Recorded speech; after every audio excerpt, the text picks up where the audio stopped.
one of college football's most overlooked rivalries is Middle America. But today, the stage is 4,000 miles away on the east coast of Ireland and the Emerald Isle's capital city of Dublin and Aviva Stadium for the continuation of the sport's longest uninterrupted series. Iowa State and Kansas State, two Big 12 championship and college football playoff contenders, square off for the 109th time in the Week 0 featured matchup, drawing attention both globally and back home in the USA, setting the table for the 2025 season.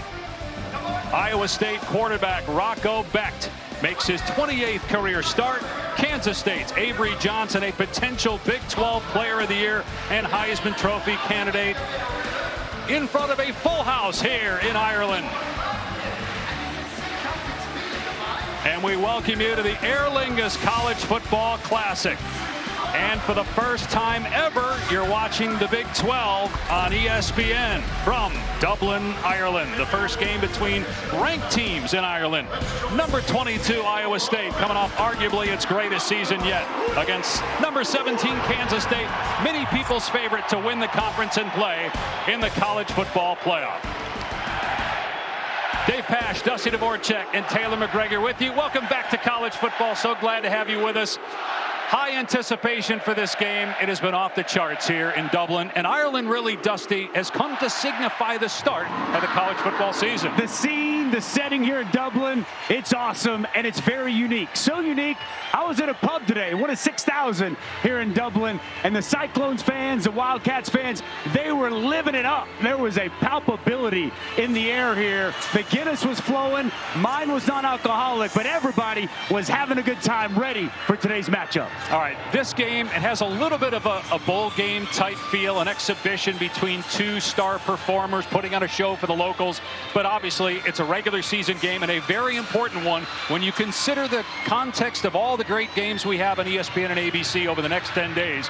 It's as big as any. We were down the field. This feels like a Big 12 championship game. And this year in college football, it's as wide open as any that I can remember going into that. And nothing more emblematic of that than this Big 12 conference. It is wide open. Over half the league's teams could win this league. It's going to be so much fun, so much excitement, so much competition. And there might not be a bigger game in the Big 12 than the one we're going to see here right today in Week 0. 5 different champs the last 5 years in the Big 12. Arizona State last year. Let's take a closer look at our teams today with Kansas State a year ago starting 7-1, rose to number 13 in the polls, but the Wildcats quickly fell out of Big 12 title contention with 3 losses down the stretch. But heading into 2025, K-State is the favorite to win the league according to ESPN analytics. Look, they've got an excellent team, and Avery Johnson coming back this season. I think he takes a big step in year number 2. He's got weapons in the backfield and wide receiver, a veteran front 7. High hopes in Manhattan for this Wildcat team.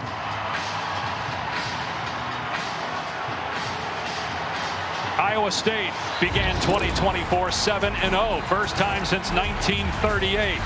And close out the regular season beating Kansas State for the 2nd straight year and 4th time in the last 5 seasons. But the Cyclones' playoff dream died in the Big 12 championship game against the aforementioned Arizona State Sun Devils. Still, Iowa State won its bowl game in a program record 11th contest. A lot coming back on this Iowa State team, and Matt Campbell told us he learned a lesson from the 2020 season into 2021. He said he took his foot off the gas after they made it to Arlington in 2020. That affected the 2021 season. He wasn't going to make that mistake again. It's been the most physical camp since he's been in Ames, Iowa. Now it's 10th season, and this is a team that they really feel what they have on both sides of the ball can get back to Arlington and claim the crown of the Big 12.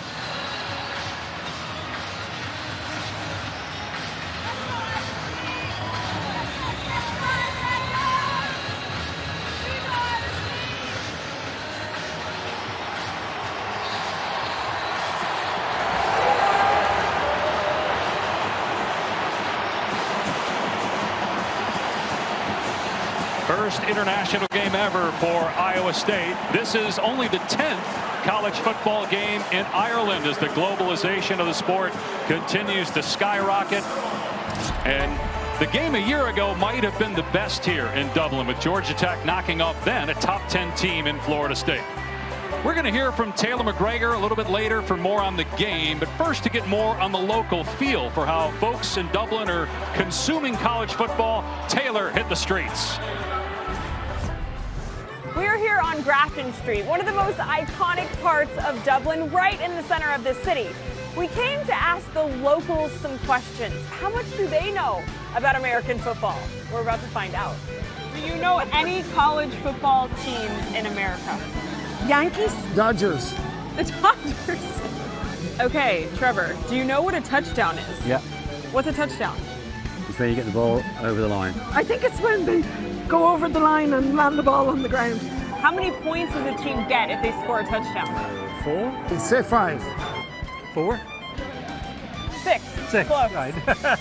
Is it 5 points? 6? No. 6. Oh, You're getting closer. get it closer. What's Iowa State's mascot? Mickey Mouse, a possum. Chicken. You know Kansas State's mascot? I don't, but it's probably something like a tractor. Wolf?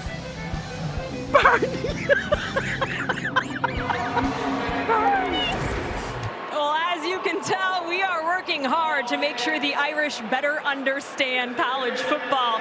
And speaking of hard work, the operations staffs at both Iowa State and Kansas State have been working hard for 16 months to make sure this game today could go off. Beginning with passports, nearly 40% of the athletes in this game had to get a passport to be able to leave the country for the very first time. And of course, when you go internationally, hydration and nutrition are so important. So Iowa State told me they had to travel with 2,500 pounds of snacks, 1,800 pounds of Gatorade, in addition to all the regular equipment, which that equipment includes 2 separate pairs of cleats, which is important because with the rain in the area here today, most of the athletes will be wearing 7-stud cleats. Now also, this is a Kansas State home game, so K-State had to travel their entire game day production crew. So the PA announcer, music, video board will be as if we are in Manhattan, Kansas, here today. How about that? 16 months culminating in this moment right here, Dave Pash. And you mentioned staying hydrated. That is very subjective here in Dublin as to how you hydrate, based on what we've seen from a lot of the locals and how the Kansas State and Iowa State fans have enjoyed Dublin, Ireland. 69 degrees at kickoff. As Taylor mentioned, it has been raining most of the day. The sunshine peeking out here at Aviva Stadium. Kansas State won the toss and deferred, so Iowa State will get the ball first.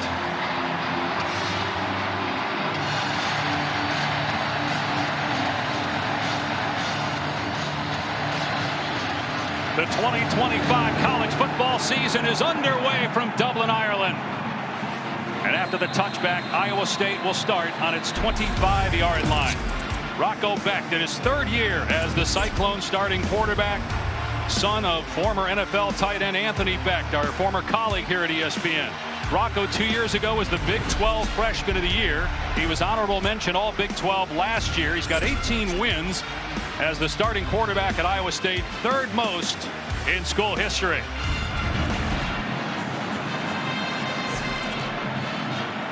"18 straight games with a touchdown pass."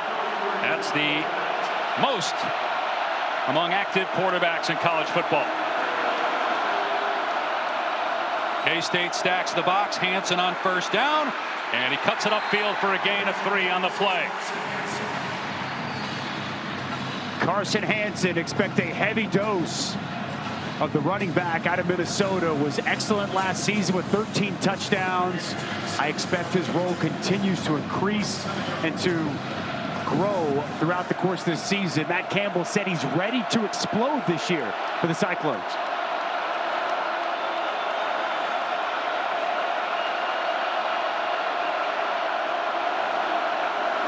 Another run play on 2nd and 7. Hansen trying to get the edge, and he's tripped up at the 30-yard line. Donovan McIntosh got enough of him to get him to the ground. It'll bring up 3rd down and 3.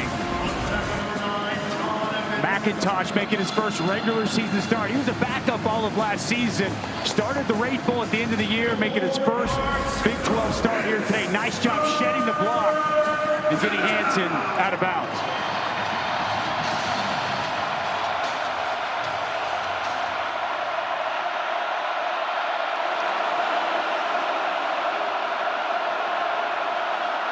And Becht will keep it on 3rd down, and he gets the first down. Rocco Becht had 8 rushing touchdowns last year, so he's very athletic. Short yardage situations, they love to call Rocco Becht's number. You're going to see a bevy of tight ends today. That one, Benjamin Bramer pulling around, getting in front, and Becht making a man miss for the first down. Hansen, the ball carrier for the 3rd time, up to the 43-yard line. He will split time with Abu Sama, who is a Kansas State killer. Sama had almost 300 rushing yards and 4 touchdowns 2 years ago, as Iowa State has had Kansas State's number of late. Such a strength last year, Dave, for Kansas State, stopping the run, 2nd in the Big 12. Iowa State clearly wanting to open up this game, open up this season on the ground, running the football. First pass play. Becht, and the ball is juggled and incomplete. Eli Green couldn't come down with it. Iowa State trying to replace 2 receivers who are now in the NFL, in Jaden Higgins and Jalen Knoll. Pass just a little bit high. Eli Green tries to climb the ladder and bring it in. Nice job there by Romaine, making sure he isn't able to get it on the 2nd catch. Joe Klanderman, the Kansas State defensive coordinator, likes to dial up pressure in these spots where they heat up Rocco.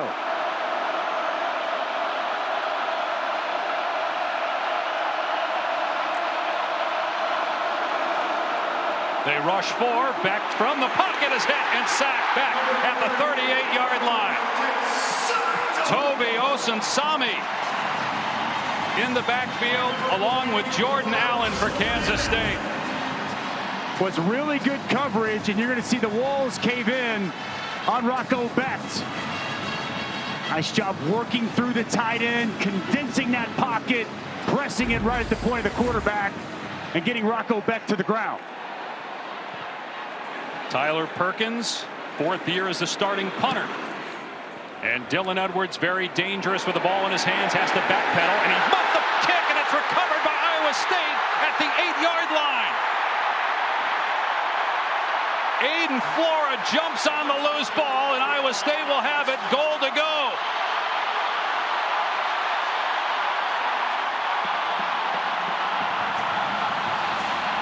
One of the most dangerous weapons in the Big 12, Dylan Edwards, a costly mistake to start this game off. Remember last year, Kansas State fumbled the first play of this rivalry matchup on the road, turned into a touchdown for Iowa State.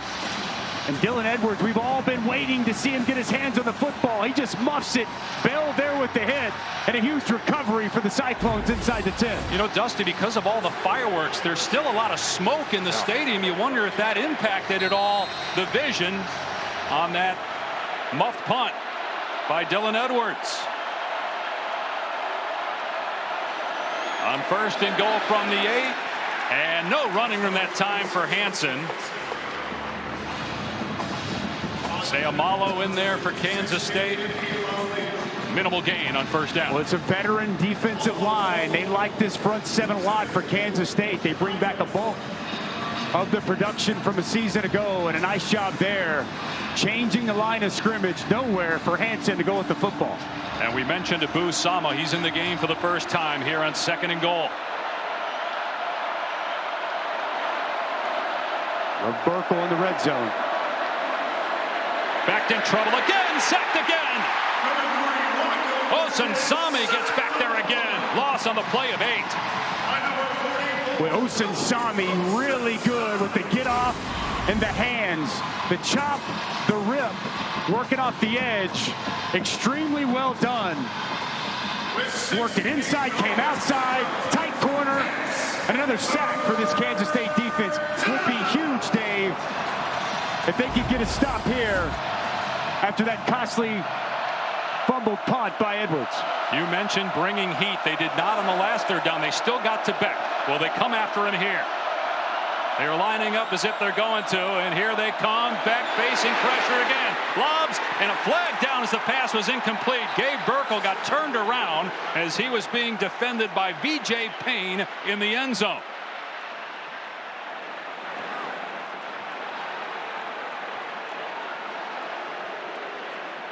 Tuta Salam is our referee for today at Big 12 Crew.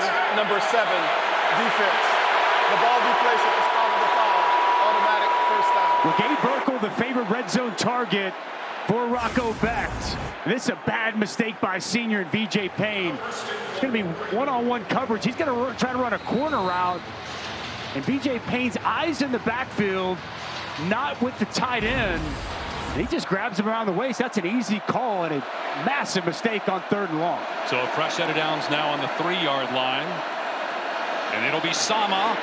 Hit at the 1 by Payne, falls forward and down short of the goal line. 5 minutes into the season, Dave, and already Kansas State, a huge turnover, costly mistake on 3rd down with that pass interference. We were wondering, you know, this game, the magnitude of this game, and game number 1 out of the blocks, who would be clean? Not very clean here early for the Wildcats.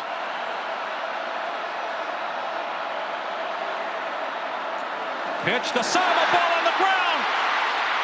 And Kansas State falls on it. It's Austin Romaine coming up with the football. 2 turnovers in 5 minutes here in Dublin.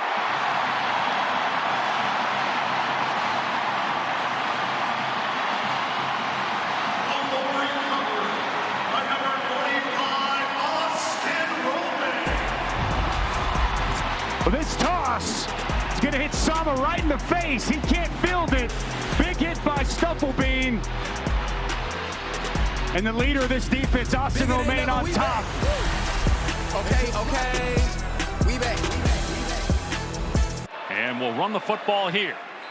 Joe Jackson, Dylan Edwards a little banged up, so Jackson getting the first down carry here, and it's a pickup of a couple.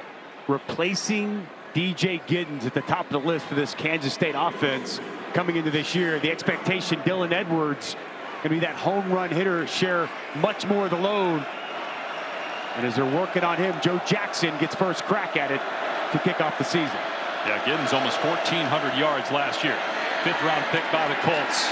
No running room that time off the left side. Coming flying in there is Jeremiah Cooper on the hit of Joe Jackson, bringing up 3rd down. Their quarterback is an excellent runner. Avery Johnson, one of 5 players in college football last year with more than 2,700 passing yards and over 600 rushing yards. He's got 14 career rushing touchdowns.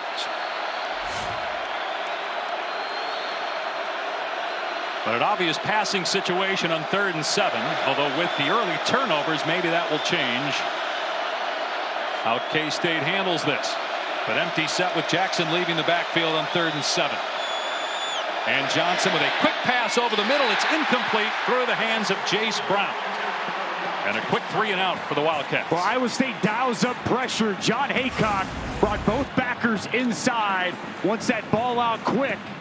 See McLaughlin come clean. That pass behind and low. The intended target, Jace Brown. It's a little bit off. And a lot of precipitation coming down right now, Dave. It's been rainy, a little sunny, back to rainy. I think that's definitely impacting some of the issues being able to catch the football here early. Aiden Flora, who had a fumble recovery on the muff punt by Kansas State, is now the return man for the Cyclones. And it's secured at the 43-yard line of Iowa State. 47-yard punt, no return. Back to Ireland in a moment.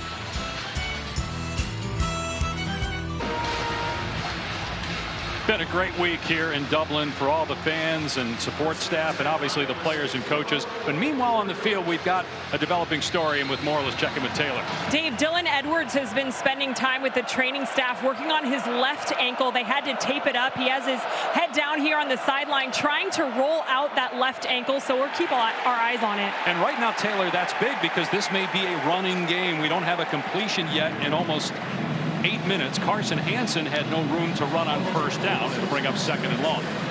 And he should be the thought going into the season were the key focal points of this offense. And before they even had an offensive snap, his status, his health very much in question.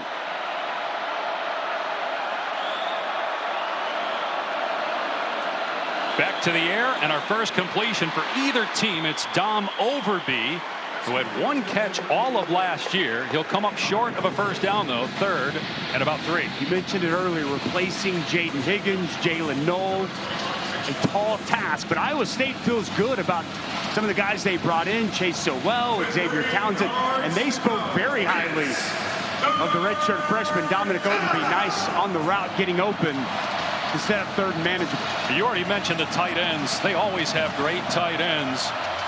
Bramer, Burkle, Cooper Alexander, whose dad Steven played in the NFL, all a threat in short yardage situations to catch the ball.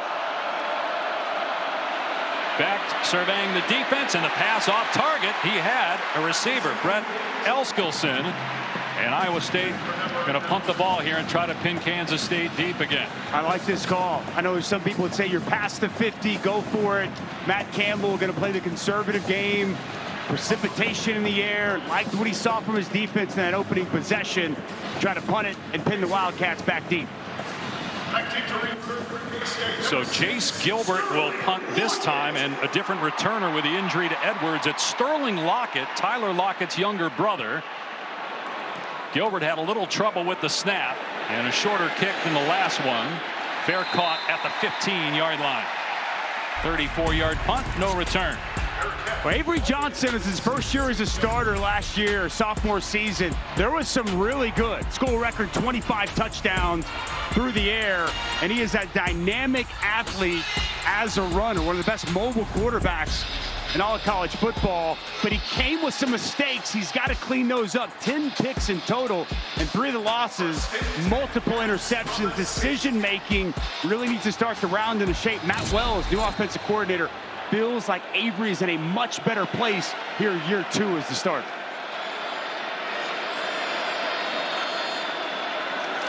And Johnson's pass is caught on the redirection by one of the offensive linemen, Terrence Enos. And so it'll be a negative play, loss of a couple.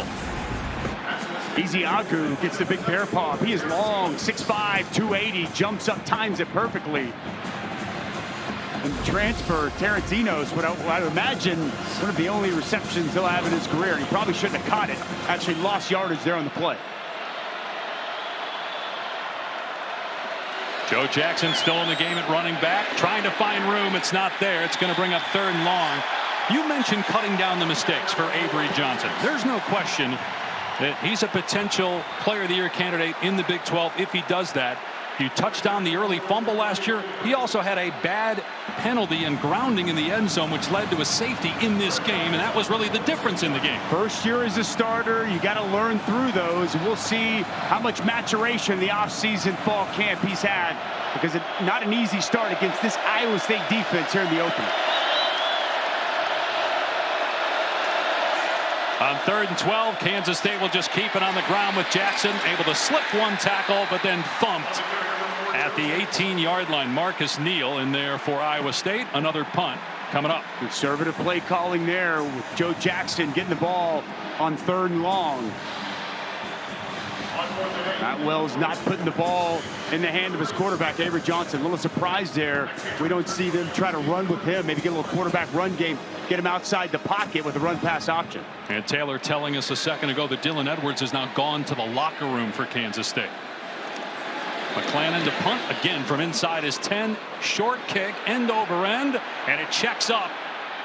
And Iowa State's going to have the ball in Kansas State territory. Now the Guinness has been flowing all week for some here in Dublin, Ireland. Present company excluded, of course. Our impact players brought to you by Aer Lingus. Coming into the game, the 2 starting running backs, Carson Hansen and Dylan Edwards. Edwards has not played on offense yet because he got hurt on a muffed punt inside the 10-yard line. On the first chance for him to touch the football, he went back to the locker room. Joe Jackson has been the only running back on the field for Chris Kleiman so far in the game. Matt Wells described Dylan Edwards like a video game to me. And his impact, potentially not in this game, is massive, Dave Pash. Iowa State, though, turned it over after it got the takeaway. Carson Hansen, and again, no running room, maybe a yard or 2. Big hit by Rexman Y. Pads popping down there. Both these front sevens to start this game, they have been fierce. Kansas State really hangs her hat on that front seven. Iowa State's looked very good. Both these offensive lines going to have their hands full for 60 minutes here this afternoon. A grand total of 3 passing yards between the two teams in 10 minutes of action. Beck's pass caught this time. Close to a first down is Gabe Burkle. And it is an Iowa State first down. Gabe Burkle just going to sneak outside. Nobody out there in the flats in zone coverage. Eyes in the backfield. And a good find by Rocco Beck. 26 catches and a touchdown for Burkle a year ago. Junior from Cedar Rapids, Iowa. Backed off play action. And his pass is caught for a first down. Brett Elskelson, who's wearing Jaden Higgins' old number 9 on the first down grab. Well, that RPO, watch this safety sneak down. It's going to create a void in this skinny post. Rocco Beck, good job selling it inside. You get that safety to creep up. There's open space and a strike to Eskelson. Take a picture. We've had back-to-back completions. Obviously a wet field, wet football, rain off and on here in Dublin. Kansas State rushes 5, Beck throwing to the end zone, and it's caught for a touchdown. Dominic Overby able to haul it in. The first score of 2025.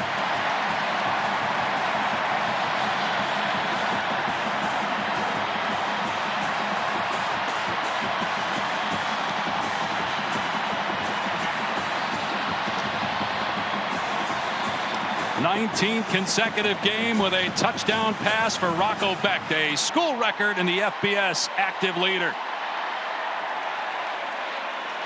And Overby already with more catches in this game, 2, than he had all year in 2024, just 1. Conrady makes it 7-0 Iowa State. Well, it starts with the protection. Kansas State's going to dial up a blitz. They've struggled. Iowa State struggled to protect so far. Carson Anson's going to step up, and he's going to be really good here. But watch here. One-on-one coverage. And it's going to be Wesley Fair just gets beat. Good sell inside by Overby, and a dime delivered by Rocco Beck. Great route. Wesley Fair gets caught inside. He can't overcome. They told us Dominic Overby was the fastest player on offense. A lot of excitement in Ames, Iowa, as they watch from 4,000 miles away. Rocco Beck really settled down on that last possession. Could not have delivered a better football, and it's amazing when you give him a little bit of time, a nice pocket. The receiver wins on a one-on-one route. Strike up the band. And the Cyclones on the board for the first time this year.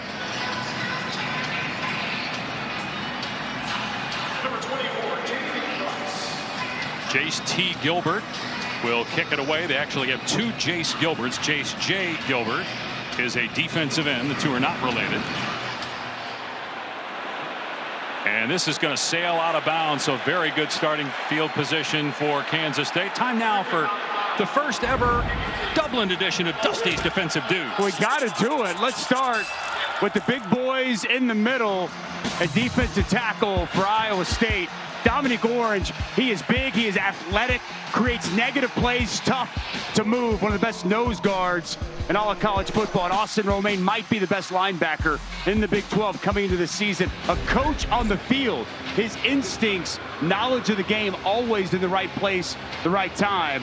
Both these defenses got a lot of good players, but these two extremely impactful, helping lead their front seven. And you mentioned Dominic Orange. What a great nickname. The Big Citrus. Yeah. In the middle of that Iowa State defensive line. And they're going to go Wildcat here with Jace Brown taking the direct snap, faking the pitch to the quarterback, Avery Johnson, and taking off past the 40. And Brown thrown out of bounds at the 30-yard line by Marcus Neal. A gain of 35. Well, it's excellent blocking out in front. Garrett Oakley is going to get out and secure a block. Joe Jackson as well. Motion's going to come across. They shift to this on the fly. Just a really nice job running the sweep to the edge. Good perimeter blocking.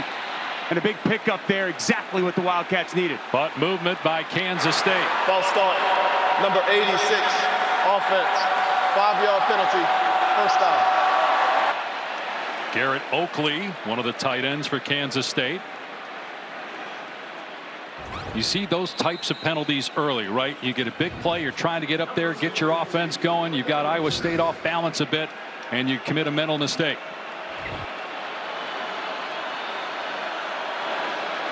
Here's Avery Johnson out of empty. Now they shift Joe Jackson back next to him. Johnson's pass is a little inside and incomplete, intended for Will Swanson.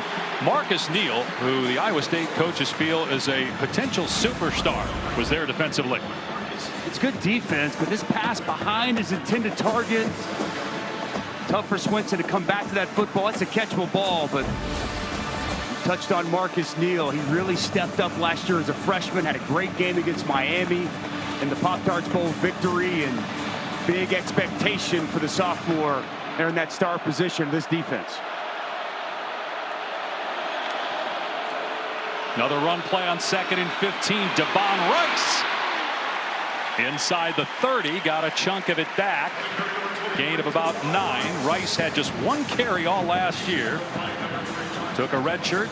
He's a freshman from Las Vegas. Second time we've seen Kansas State get on the perimeter. Good job by the center, Sam Hecht, pulling out in front.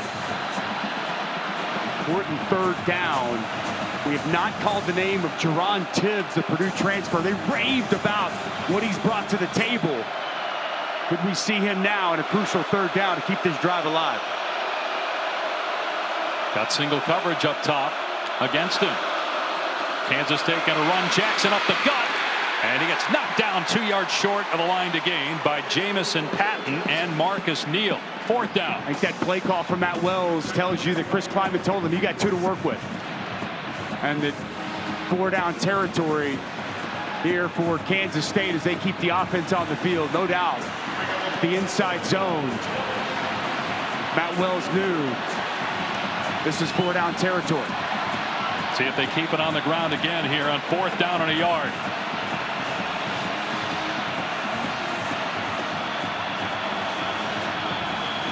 And the play clock down to 5. So Kansas State has to call a timeout.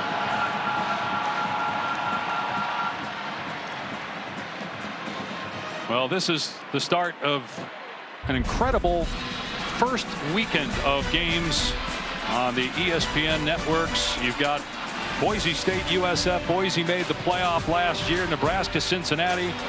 A healthy Deion Sanders. Good to know Coach Prime is healthy going into this season after battling cancer in the offseason. Colorado, Georgia Tech next Friday. An ABC tripleheader. Clemson, LSU, Alabama, Florida State. And Kate Klubnik, Minnie Field, a Heisman Trophy favorite going into 2025. This feels like much more than an appetizer, but boy, next week it is definitely the main course. As good of a week 1 as I can remember. Kate Klubnik is my favorite to win the Heisman Trophy heading into this season. I think that Clemson team is absolutely loaded, but so is LSU. It's going to be a heck of a game there in Death Valley. 4th down and 1 for Kansas State.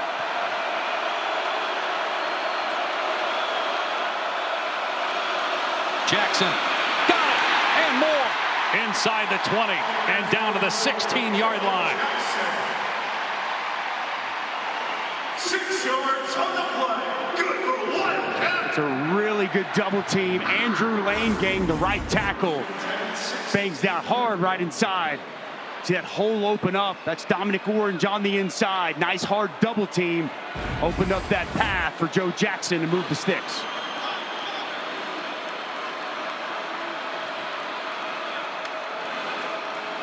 And the ball on the ground again. Johnson picks it up and throws it away. He was outside the tackle box. He did get it through the neutral zone, so no grounding, even though there was not a receiver in the area. Pressure from Caleb Bacon. Try to see here. Tough to tell. That's on the running back, on the quarterback. Some miscommunication there as Avery Johnson tries to pull it out. Ball's on the ground. Heads up play. Being able to grab that football, get outside the pocket, and throw it away. Maybe learn from that grounding call against Iowa State last year by getting outside the pocket. Here he's belted, but keeps his balance momentarily. Jontez Williams with the hit, but a good run by Avery Johnson of 6 yards. Boy, Jontez Williams, corner blitz off the edge. If he doesn't come with that type of impact, that might have been 6. A big gaping hole on the quarterback counter. But Williams able to get enough to get Avery Johnson to the ground. They will not run another play here in the first quarter. A lot of fireworks literally before we kicked off, and some of the smoke may have impacted the sight line for Dylan Edwards, who was hurt. One of Kansas State's most important players on the muff punt that led to a turnover. 7-0 Iowa State after one. Now here is a look at Sony's new movie, Caught Stealing, in theaters on August 29th. To get this stop. Well, we're going to have to do a great job finding the sticks here. You know, they do a really good job trying to present the ball at the sticks on third down. We're going to have to defend the sticks right now. How has the weather impacted this game? Well, you know, early that play down there, I thought we had a really good play. We just didn't handle the ball security very well. So I thought our kids did a great job fighting back, though. Dave? Well, Matt Campbell-Taylor, one of the best coaches in the country, #1 all-time at Iowa State in wins, 3-time Big 12 Coach of the Year, 10th season, but no Big 12 championships yet for the Cyclones. They're off to a good start, leading 7-0, and now the defense faced with trying to stop Avery Johnson, whose only completion was on a tipped ball to an offensive lineman. And Johnson will keep it himself, and Johnson heads for the end zone. Touchdown, K-State.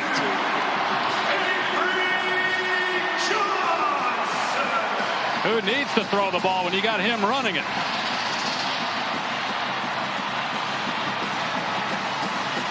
Love the play call by Matt Wells there.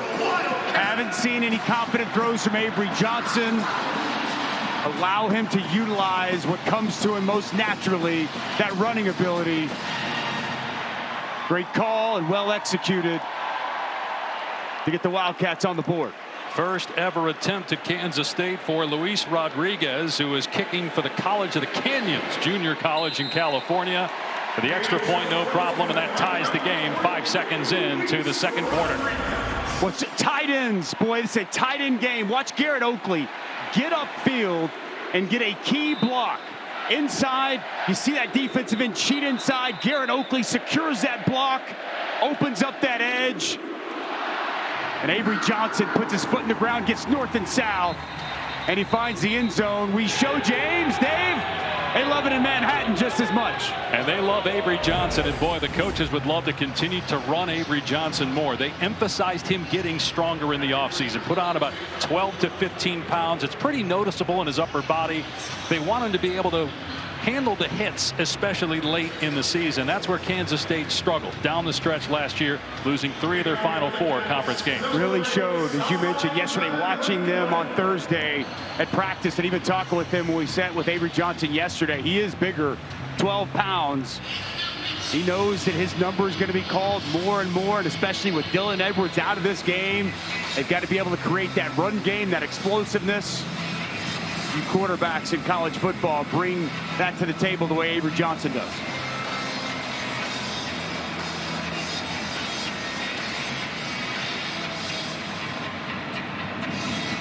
McClellan kicking it deep for Kansas State. Fair caught, and will come out to the 25.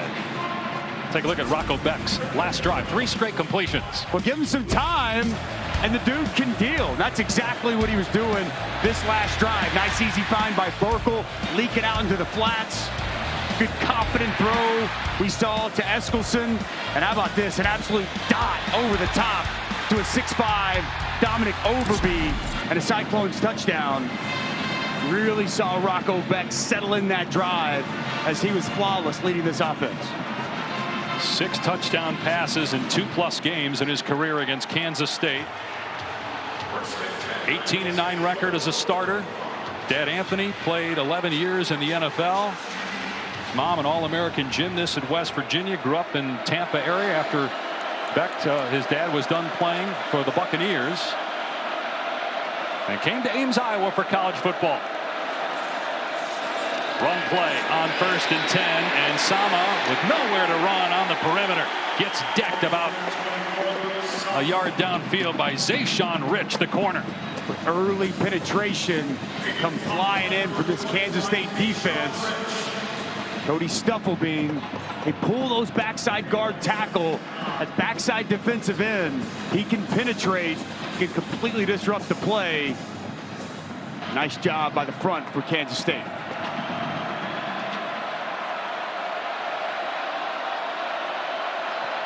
With a lot of motions, a lot of shifts. They love these tight ends, as you've touched on. 3 tight ends in the game here on 2nd down. Make it 4.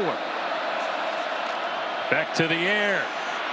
And trying to dump it off to Burkle. Overshot him. There was a little pressure late by Kansas State that time. The Beck family is here.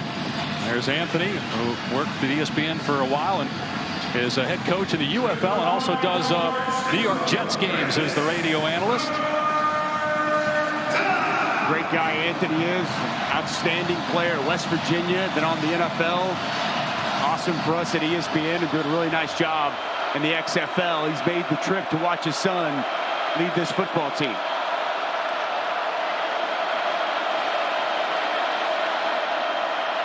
Beck on 3rd down and 9. Gets leveled and fumbles the ball. It's recovered by Kansas State. Knocked out by Quay Moss, recovered by Chidi Obi-Izor. But Joe Clanderman's going to dial it up. He's bringing pressure. He's got Quay Moss walked up to the line of scrimmage, and he really does an excellent job with this blitz. Watch Quay Moss right here. He's going to start up. He's going to work inside, and he's going to come scot-free and clean and get to the quarterback. Very well done as he works back inside late. Rocco Beck never identifies him. Ball's out. Kansas State on top. Really good job by Moss. Not just getting to the quarterback, Dave, but getting that hand on the football. Rocco had the ball low. Quay Moss knocks it out. And Kansas State forces their first turnover of the season. And they'll take over at the 16-yard line of Iowa State. The second takeaway for Kansas State's defense. K-State had the 1 fumble. And now they run the perimeter, but tracked down is Devon Price for a loss on the play. Caleb Bacon, a guy that is a captain. It's a former walk-on that had no FBS offers. Went as a walk-on 2 years ago to Ames. Love to see that. He was hurt the first series of last season, and it was a devastating loss for this Iowa State defense. Just began a litany of injuries at linebacker. He's back. He's healthy. Nice job getting upfield, creating the negative play. Johnson finds an open receiver in the middle of the field. Garrett Oakley close to a first down. About a half-yard shy at the 7-yard line. Zone coverage there by Iowa State. Oakley finds that soft spot in the defense, and a quick find from Avery Johnson. Seen them run the football in these spots. Gone with the quarterback on the last possession. Joe Jackson in there. Got to keep that defense honest. The ability of Avery Johnson. Multiple tight ends in here for Kansas State on 3rd and short. Joe Jackson gets the carry, lunges forward, and got to be close. The initial mark looks as if he's short. Carson Willick, another linebacker for Iowa State that missed last season due to injury, made the stop. It is 4th down and a yard. Chris Kleinman, he wants to cash in off this turnover. He's going for it. They've been aggressive here so far in this game, and that's not changing at this point, as he elects to go, and I like the call.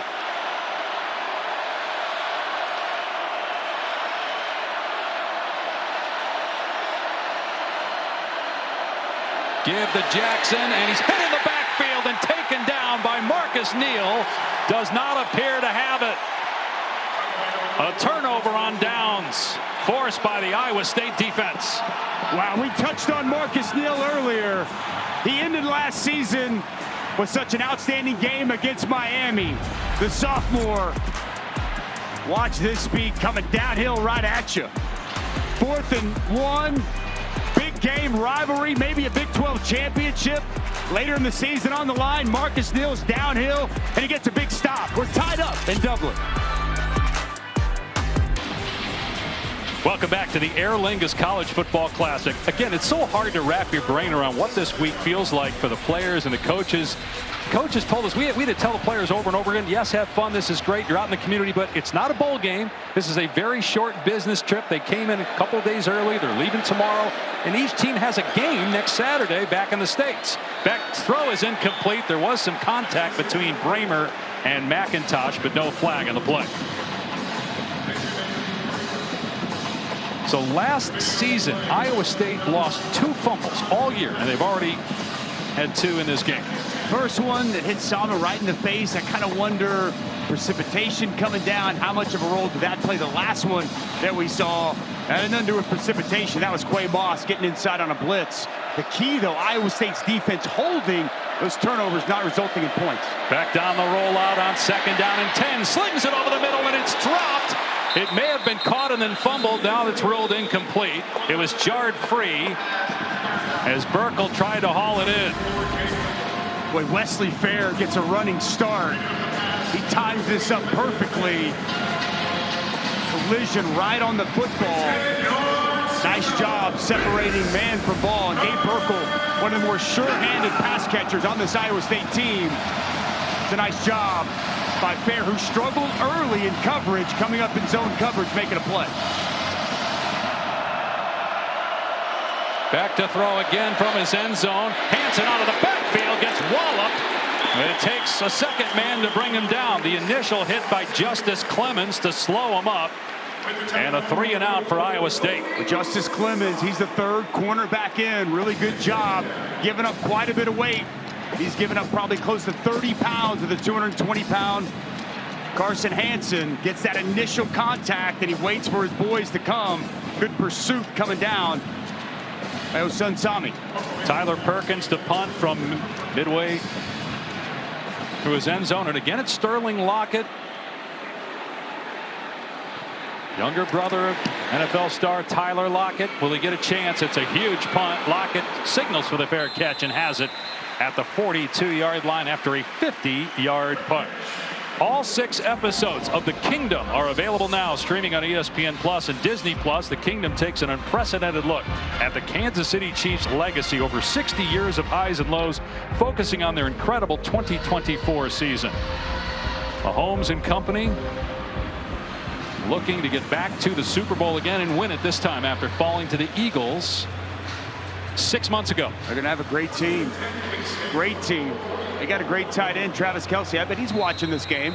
All the tight end play between Kansas State and Iowa State on display. The Wildcats take over on their 41-yard line. Again, Jackson in for the injured Dylan Edwards. And a wide receiver screen to Jaron Bradley, trying to get the ball in his hands. And he was brought down immediately by Cale Brazina. Look at us, Jontez Williams coming in, fighting inside that initial contact. He is so good. Jontez Williams, one of the best corners in the Big 12, preseason all Big 12 this season. He's played a lot of football at Ames. Nice play, creating the negative on 1st down. Loss of 2. So they're off schedule and running on 2nd and 12. Devon Rice nowhere to go, and he's swarmed. Hit by Neal and Bell at the 37-yard line. Another negative play. 3rd and about 14 now. Just building a wall. That's what Iowa State defensively is doing. Everybody where they need to be.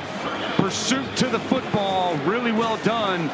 Willock there initially. Bell coming downhill. It's good defense from Iowa State. I watched on Thursday John Haycock go through his 3rd down pressures. Where they have all kinds of different pressures, and they'll show pressure, they'll bail. They're showing pressure on 3rd down. But they bail. They rush 3. A flag down. Movement by Kansas State. So clearly that's getting to the Wildcats, what you're talking about. Hugged up to the line of scrimmage, showing a lot of pressure inside. Kansas State moving a little bit early.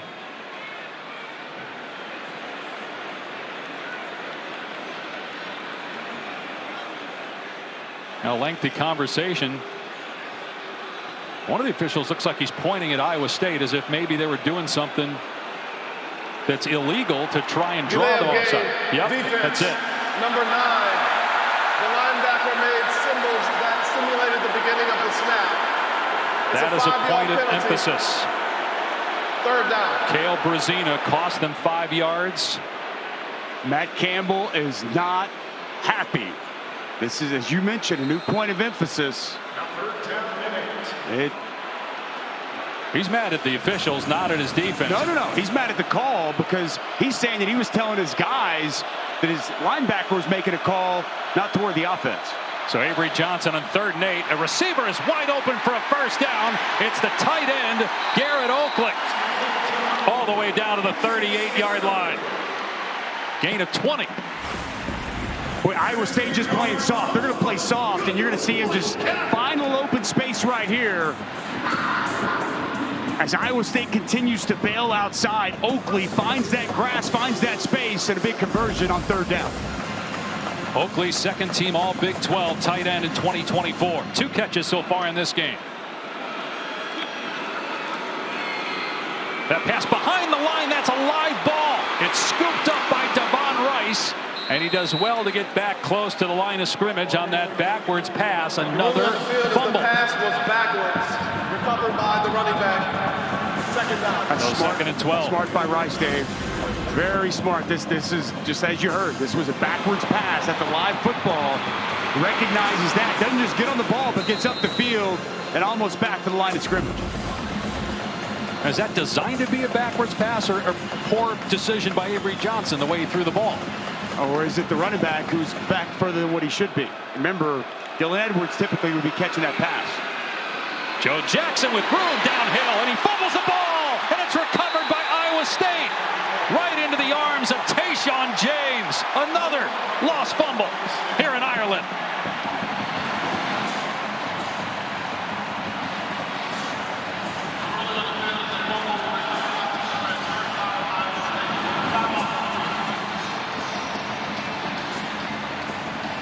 Drew Surgis, the safety, coming up. There was a big hole opened up. Surgis comes down, squares up Joe Jackson.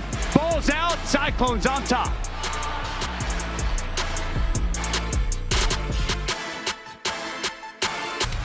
Each team with 2 lost fumbles here in the first half. It started with Dylan Edwards, who got hurt on this play, muffing a punt. Then it's Abu Sama on the goal line. The toss, misplayed, mishandled. Kansas State on top. Quay Moss times this blitz up perfectly. Sama out there in protection, can't get back inside. He gets home, ball's free, and then we saw the big hit.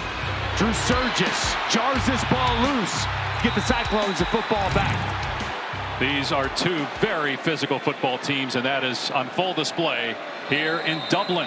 Kicking off the 2025 college football season, the 10th game ever in Ireland, 4th edition to the Aer Lingus College Football Classic. It'll be North Carolina and TCU next year. They'll play a week from Monday on ESPN. Bill Belichick's first game as that pass is tipped and incomplete. Dom Overby could not hang on. He had the touchdown for Iowa State in the first quarter. Well, it's a nice job breaking on the football. Donovan McIntosh feeding the ground, break back to the ball, knocks it loose at the last second. Well played there by the 6'3" sophomore from St. Louis.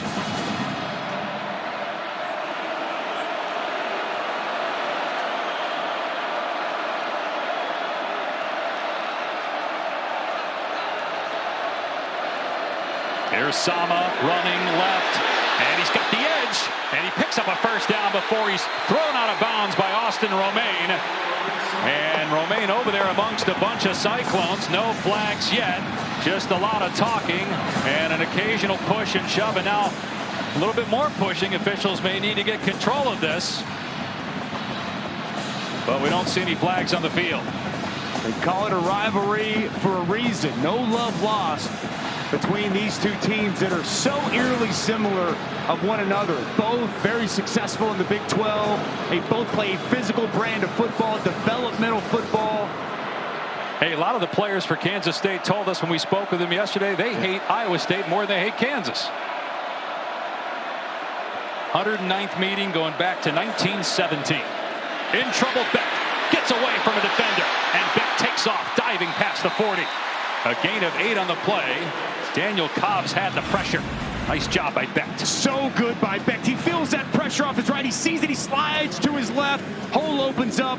And a nice pickup on first down. That was a free hitter in Daniel Cobbs. We saw a similar pressure from gwes-eas. The veteran Becht felt it that time. Creates a nice play when it could have been staring at a sack.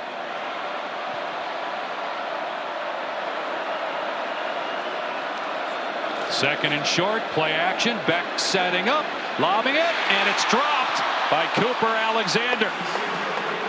Would have been a first down and more into K-State territory. Instead, it's 3rd and 2. Boy, the future's so bright for Cooper Alexander. Missed last year with an injury. They were so excited to get him back.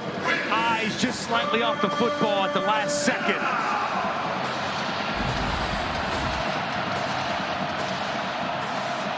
Iowa State 1 for 5 on 3rd down. Keep it on the ground with Sama, and Powers to the line, but maybe a half-yard short. Again, Austin Romaine in there for Kansas State, along with Obiizor and Sayamalo. We saw him earlier on 4th and short, punt the football from the other side of the field. Now, they love in these really short situations, quarterback sneak, and to keep the ball with their quarterback, Rocco Becht. The offense stays on the field. I'd expect it stays in his hands. They got a full house backfield with 3 men lined up right directly behind Becht. Now we got a timeout on the field to review whether he is indeed short of the line to gain. Back in a moment.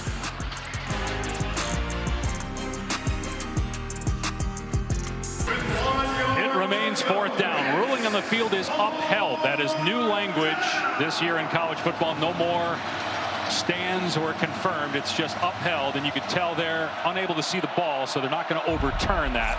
4th down and a yard. And Rocco Becht out of empty now. He's 1 for his last 6 passing. And Becht will keep it. And he's able to fall forward and get the first down. Tackled on the play by Sayamalo and Gabe Powers. Like that. They lined up before that review like it was going to be a sneak. They spread it out, bring the tight end across, and just rely on their quarterback to get the first down. Sama tried the left edge, and Obiizor stands him up. Had a fumble recovery earlier. Sayamalo in there as well.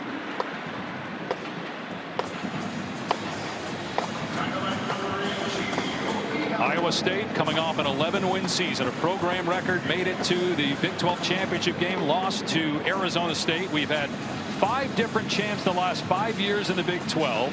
December 6th in Arlington is the Big 12 championship. But here we are in August, a game that has major implications, not on just the conference title, but the college football playoff. The highest 5 ranked conference champions get bids to the 12-team field. Year 2 of that as the pass is caught. A first down. It's Benjamin Bramer, hurt for most of last year, getting to the 32. Well, this is a size mismatch. 5'10" gwes-eas working on 6'7". Benjamin Bramer does a good job getting inside leverage, and that ball timed perfect for Becht. Sama running to the right this time, and he gets pushed back at the line of scrimmage. Obiizor in there first, and eventually trampled by several other Wildcats. Inside 5 minutes to go now in the first half. Kansas State front's been stout all throughout the course of this game, stuffing up this Iowa State run. Cyclones unable to get much of anything, just 23 yards on the ground here so far. The defensive line and the linebackers really working well off of one another.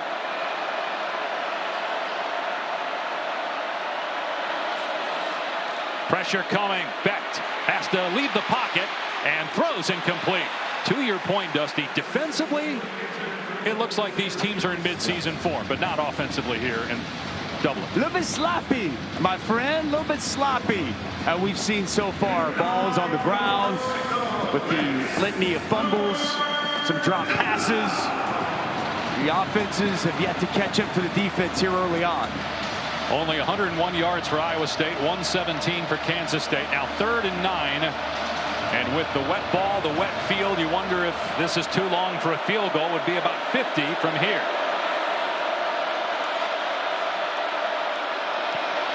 But they will throw.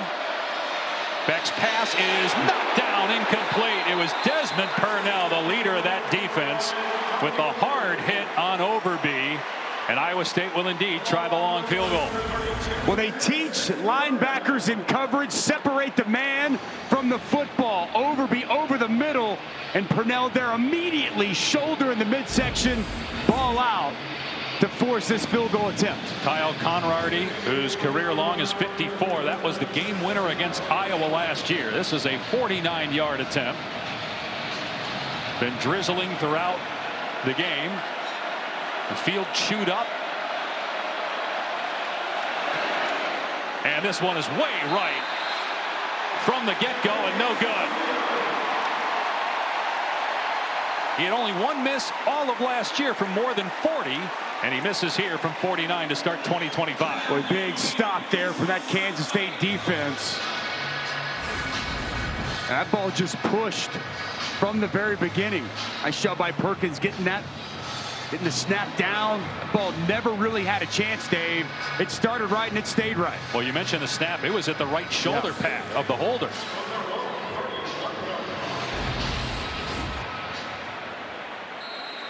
So Kansas State will take over. 4:13 to go. 2 timeouts left.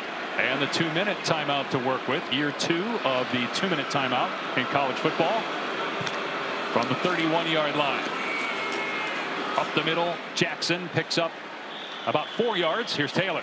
Frustration starting to build on this Kansas State sideline with the fumbles and the turnovers, and Avery Johnson going to his offense and saying, we are not going to lose this game because we beat ourselves. He told the offensive line, hey, it starts with you. I need everybody to play better. They have talked about how Avery Johnson has really stepped up as a vocal leader, and I've seen it on the sideline. That's an important report from Taylor. Him stepping up as a vocal leader, a huge point of emphasis.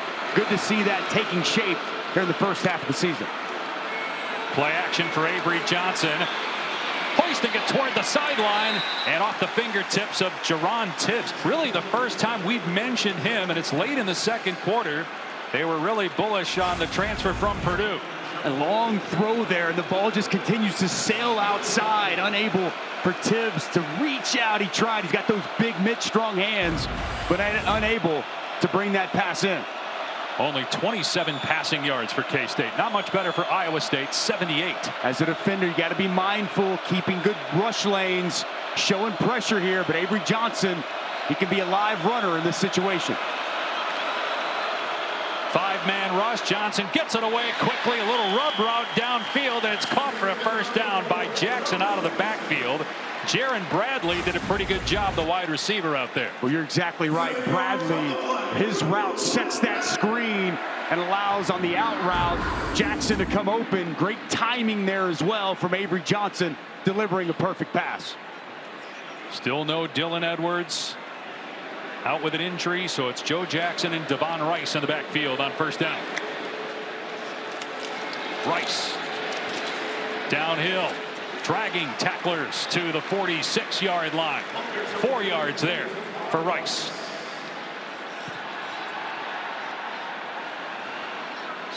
Kansas State will take on North Dakota next week in Manhattan. Iowa State will be home to South Dakota. As you look at Edwards, been out since getting injured on the muff punt a couple of minutes into the game. Can Kansas State win without their star? They fake the jet sweep. Johnson keeping it into Iowa State territory. A flag down late as Johnson is finally spilled by Patton. Little quarterback counter action. Dominique Orange trying to act as if he got shoved by a Kansas State player, but there are way too many officials around to get away with that. You're not buying the acting job by Big Citrus?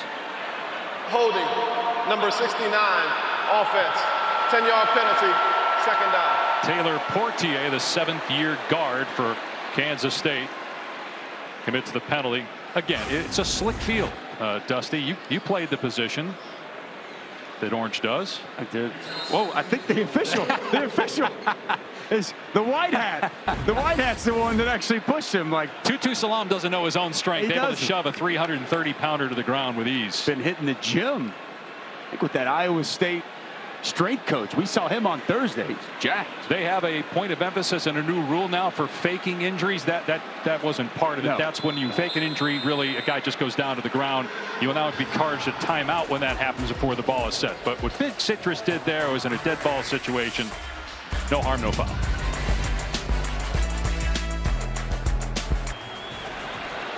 Definitely sloppy, Kevin. Been raining, overcast. It rains about 150 days a year here in Dublin. 2-minute mark. Johnson going to keep it himself, trying to find a running lane. It's not there. He gets crunched by 3 Cyclones. Cooper Ebel in there again, along with Jeremiah Cooper. Both come downhill. Mike Campbell wants to get this ball back, wants to have Rocco Beck another opportunity with the football if they can get a stop on this 3rd and long.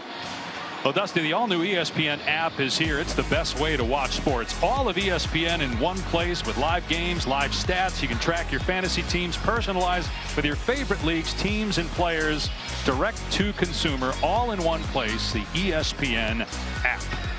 It's going to be awesome. Have you gotten yours yet? Absolutely. Yeah. Signed up, ready to go. And so much to watch, whether it's high school football. We got coming up next, Mater Dei, St. Thomas Aquinas.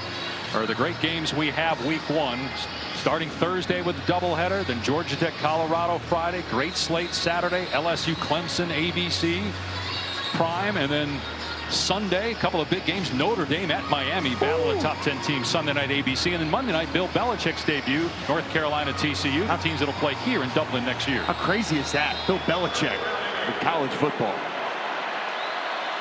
3rd down and 8, both team with 2 timeouts. Iowa State trying to preserve time by calling the last one on defense. Rushes 3. Johnson over the middle. It's caught a first down by Jace Brown. That's complete to number 1, Jace Brown. Well, nice right there by Jace Brown. Gets inside leverage. Nice post and a good find by Avery Johnson. 2nd time we've seen him convert on 3rd down. Not sure what the stoppage is. The clock stopped to reset the chains here in the last 2 minutes. Maybe a spot issue, but Chris Kleiman's irate. He wanted to go up tempo. Yep. He had Iowa State's defense on its heels and did not like the official stopping. There was not a substitution that time. Not sure what that was about.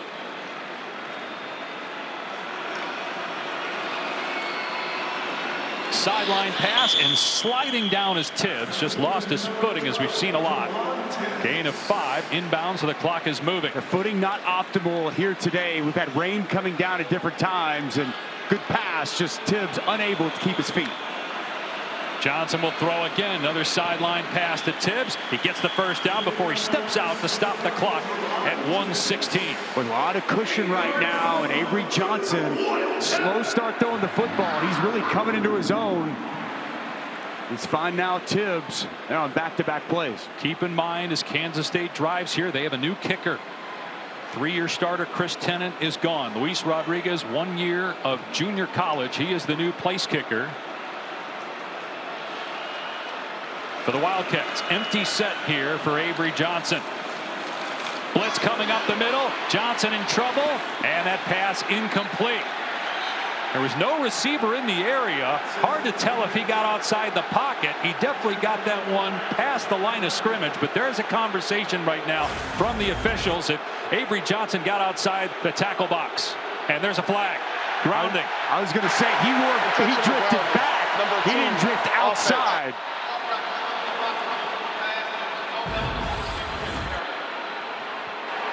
The ball will be placed at the spot of the foul. It's 2nd down. Let's bring in Matt Austin, our rules expert. Avery Johnson disagrees with the call. What did you think, Matt?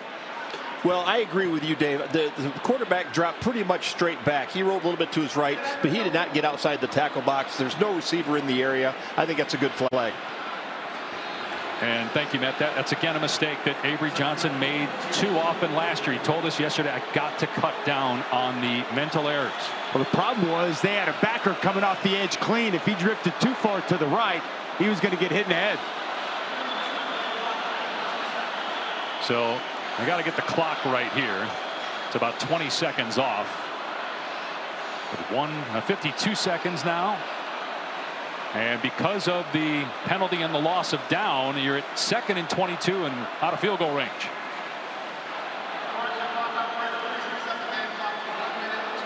All right, so they add 10 more seconds.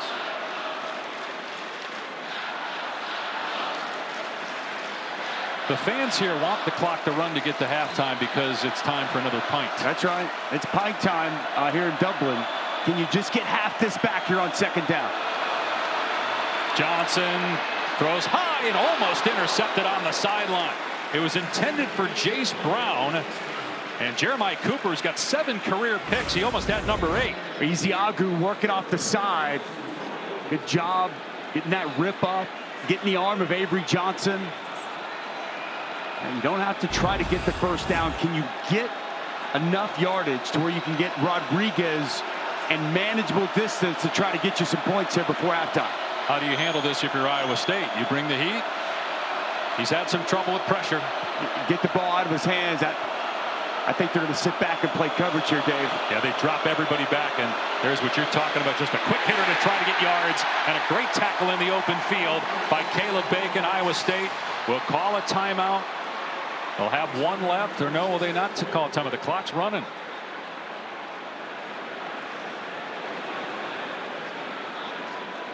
A little surprised Iowa State on 4th down defensively. Why wouldn't you call a timeout? You've got 2. Why are you letting the clock run if you're Matt Campbell here? We saw Matt Campbell aggressive earlier with his timeouts. Guess he feels like Kansas State can have a good chance to pin them back inside their own 10. He's not going to be aggressive to close out the half. But what happens because of the wet weather? You have a bad snap. The punter maybe drops the ball.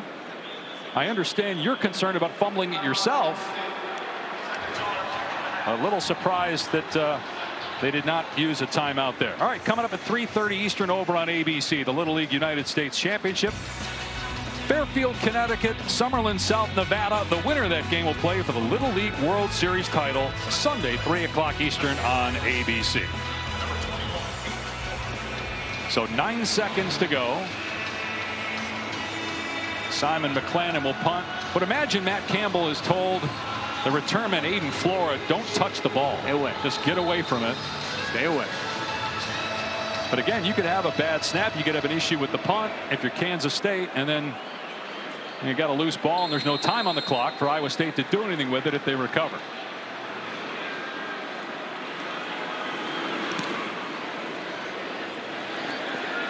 And wow, a little surprised that inside the 5 you'd even take the risk. That really does not make sense. Flora did a nice job to secure it, but a little curious here some of the decisions made in the final minute. Very surprised he caught that football, Dave. Usually heels at the 10. No, don't typically see, especially in these conditions in this weather, ball fielded inside the 5. I mean, the reason you did not call timeout was basically to say we're good, just going to halftime. Right. So why even risk a mistake? Especially when you look at the offense so far, and it's been a struggle for both teams. And I think that's why Matt Campbell elects to take it into half. I think that's kind of the thought process here. He was going to be aggressive earlier when he had them backed up. When they converted on 3rd down, made more sense just to take it to half, tied 7 apiece. Kansas State will get the ball to start the 2nd half. And let's check in with Taylor and Chris Kleiman. Thank you, Coach. What is the status of Dylan Edwards? He's out for the rest of the game, yeah. How will you address the sloppiness we've seen on offense at the half? I'd say I'd credit it to pretty good defenses on both sides. Both teams got it down in the red zone and created a turnover. And let's be honest, the field conditions are sloppy. It's wet out here. And let's maybe give some credit to the defense. These are 2 really good defenses. Thank you, Coach. Dave? All right, Taylor, 7-7 game at halftime, and the college football opener 2025. We send you to the studio. It's the Lexus halftime report with Kevin Connors, E.J. Manuel, and Roddy Jones.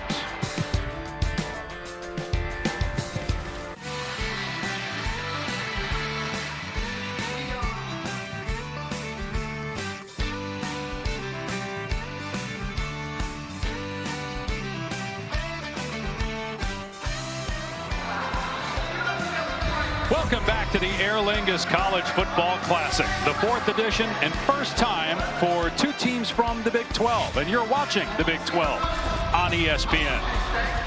Dave Pasch, Dusty Dvorak, Taylor McGregor here in Dublin, Ireland to kick off the 2025 college football season. And Dusty, maybe it's not surprising with college kids traveling 4,000 miles. They got here just a couple days ago trying to get used to the time change, that it was really sloppy in the first half. Yeah, it was sloppy. 4 turnovers in total, 2 lost fumbles by each team. But there was also some field conditions with some weather coming in, slick football, and the defense on each side that I thought really stepped up and played well. But a lot of contributing factors. Dylan Edwards muffs that opening punt, lost him for the entirety of the game. Abu Sama puts it on the ground from the 1-yard line.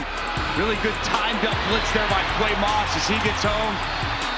The forced fumble by Surgis coming downhill. A couple of good stuff we did see. How about this? The touchdown toss to Rocco Beck.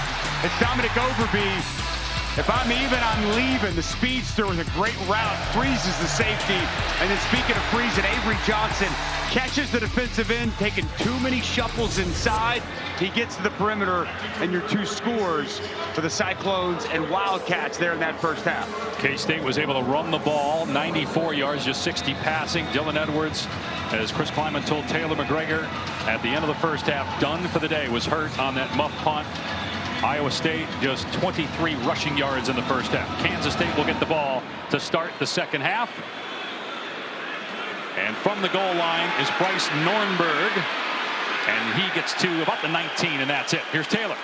Matt Campbell told me they would love to run the football more. They had just 23 yards on the ground in the first half, but he said we also have to be prepared to take what the defense gives us. And to the sloppiness of the offense, he said we have to be better when it comes to protection. We were not up to par there. He did give credit to the defense, just like Coach Kleinman did, and he said they just showed us some different looks than we were prepared for, so we have to be able to make adjustments. Yeah, 3 sacks surrendered by the offensive line for Iowa State.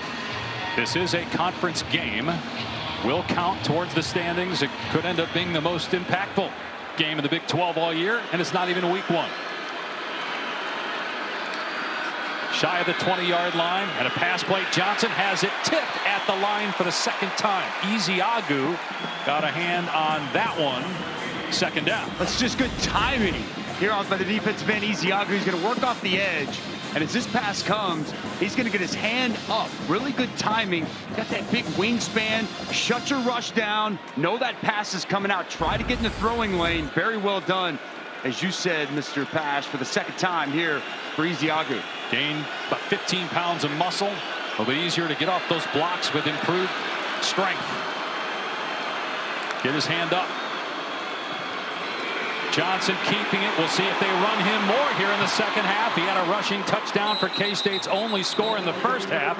Knocked out of bounds by Jontez Williams after a gain of 6. When you see the speed, whenever Avery Johnson gets to the perimeter, there's potentially maybe a little bit of a hold there on Willick, but Johnson able to get to the edge and a nice pickup on 2nd down. Pretty good on that last possession before halftime. He converted on multiple 3rd downs, throwing the ball.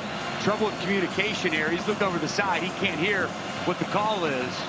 And inside 15 seconds too, that communication device between the offensive coordinator and quarterback shuts off. And it was at about 12 when they had the issue. The pass is caught, but well short of the line to gain. Jontez Williams right there as well. Will Ancio caught it at the 28, 4th down. Really nice tackle there. Catch tackle on the perimeter. Ball comes out quick, and Iowa State, a really nice job getting a stop on this opening possession.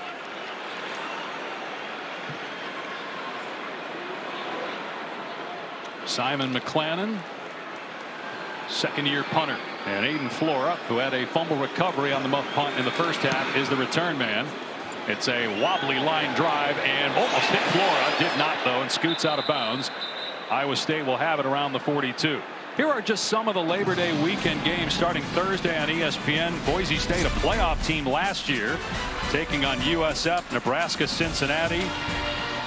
Colorado hosts Georgia Tech Friday. Great slate of games Saturday, culminating in a top 10 matchup between LSU and Clemson.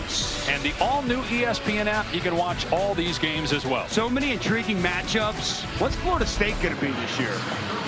You know, that was just wild to see last season, a 2-win team for Mike Norvell. Got that stadium renovated. They're going to be there with a hungry crowd, a team that was here in the opener in Dublin last year, lost that first game. And I think an Alabama team, in my opinion, going to be one of the best in college football. That's a fascinating game in Tallahassee next Saturday.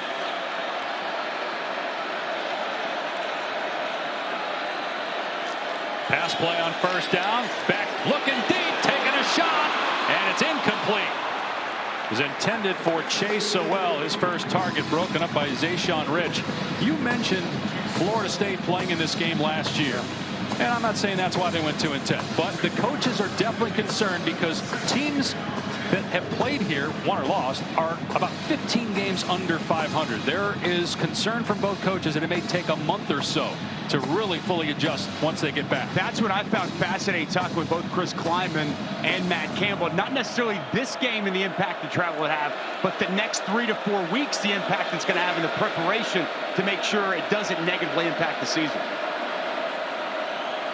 Back in trouble and sacked again. Boy, having a day, Toby Osunsami. He's got 2 sacks in this one. Osunsami has been oh so great all throughout the course of the day. This is called a TE stunt. Tackle first, end's going to come second, and they run it to perfection. Just a 2-man game. That tackle gets up the field. He's going to keep that guard, pick off that tackle, and you see the end come underneath, and another sack, 4th on the day for this Wildcats defense. 4 sacks and 6 completions. That's it for Iowa State. 3rd and 21. Back in trouble again. And he's going to keep it himself here and get to the 40 before he's run out of play. Got 9 yards back, but it will be a 3-and-out for Iowa State. Quay Moss on the chase out. Good job there by Rocco, just evading that initial pressure. I thought he may take a shot. Looked like he might have had Overby down the field with a step on the defender. He elects to keep it in his arms and go out of bounds. And a nice stop there to kick off this second half for the Wildcats. They matched that stop by the Cyclones on each of the first 2 possessions. Sterling Lockett replacing the injured Dylan Edwards as the punt returner. Standing back at his 15-yard line. Good punt by Perkins. Perfect hang time. And the fair catch made at the 15. A penalty flag down late. Thrown at about the 25-yard line as you look at the Temple Bar area where many a pint has been consumed. Of course, by nobody on the crew here in the last 5 days. I saw you in that Temple Bar area. Had the music playing. Was that you with your shirt off down there, Dave? Let's not talk about that. There's no foul on the play. Timeout on the field. I thought. Although you do have a picture, I'm sure, to be able to hold against me I do. for the rest of my life. Oh, that is yes, not I do. It's not a true story. Don't go on Twitter and start talking about it. The Emerald Isle boasts some of the most prestigious and challenging golf courses in the world, attracting golfers from all over to experience its unique landscapes and designs. 6 courses in Ireland are ranked in the top 100 of the world. Royal Portrush, home of this year's Open Championship, won by Scotty Scheffler among them. Scotty Scheffler's been on a heater. Golly, been incredible. Ireland is a country smaller than both the states of Iowa and Kansas as Joe Jackson gets the carry. Picks up about a yard with Caleb Bacon on the tackle. And actually, Ireland has more farms, despite being smaller than both Kansas and Iowa. Look at you. You did your research for this one. Well done. Been holding on to that one for a while. Well, also, well done by you. Here's another note for you. Look at the roof there of the stadium, how it undulates. Oh, yeah. The reason it's not flat is there are some houses to our left behind the end zone. You can see it there where all the stands are. Why the stands are so short. There's only a few behind the goalpost. As we've got a run play here from Joe Jackson. He close to a first down, and he did get the first down. Let me just finish that story real quick. The reason why the roof dips on that side there, you can see it on the right side of your screen, why it dips, is because the people that have those houses, while it was being built, complained because they said it was blocking the sun. Now, in the U.S., probably people would just say, sorry, you too build bad. number 1. But here in Europe, they say, sure, we'll accommodate you, and they change the roof line. What's added to an awesome stadium and feel here inside of Aviva Stadium. And the power of the locals is very real here, Mr. Peck. Johnson looking, everybody covered. Now a receiver comes free. And it's Jaron Bradley on the catch. With his second target. The protection and the time, so good there by Kansas State. Avery Johnson had all day to be able to sit back there, survey the landscape of the field, and allow Bradley to come open. Another pass play and another catch. Jace Brown wrapped up and thrown down about a yard short of the line to gain by Trey Bell. That's really well done by Jace Brown. Climbs the ladder, good strong hands, go up and high point that football. A really nice season a year ago. Could have easily been a 1,000-yard receiver, over 800 yards, typically a vertical threat. We've seen him today as a runner. The biggest play in that first half, a 33-yard run, but a nice grab there on first. Avery Johnson finds another open tight end. And it's Braden Lofton this time. Johnson's in a groove. Now, gain of 17. He really is, and that's very well done. Little play action pass, zone coverage on the back end. Lofton finding open space and pass delivered on time and on target. Kansas State on the move quickly. 3 of 3 for Johnson on this drive. Junior quarterback, 20 years old. Now out of empty here with the shift of Joe Jackson to the top of your screen. Design quarterback run. No room for Avery Johnson. Grab to the ankles. Dominique Orange and Carson Willick there defensively. Boy, big citrus inside. Watch this man. Watch him work. He's going to fight back across. Do a really good job continuing to get up the field and create that play. Big man, all 325 pounds. The centerpiece of that Iowa State defensive line. Here's the end around pitch to Jace Brown, and Iowa State was not fooled. Tackle made by Jeremiah Cooper. Jace Brown really had the only explosive play for Kansas State in the first half, running the ball, so they tried to get him out in space there. What Carson Van Dinter did an excellent job coming downhill, that initial contact. Cooper finished it off, but good team defense there by Iowa State, not allowing Jace Brown to get to the perimeter. Now 3rd and long. I'd like to see John Haycock heat up Avery Johnson, bring a little pressure.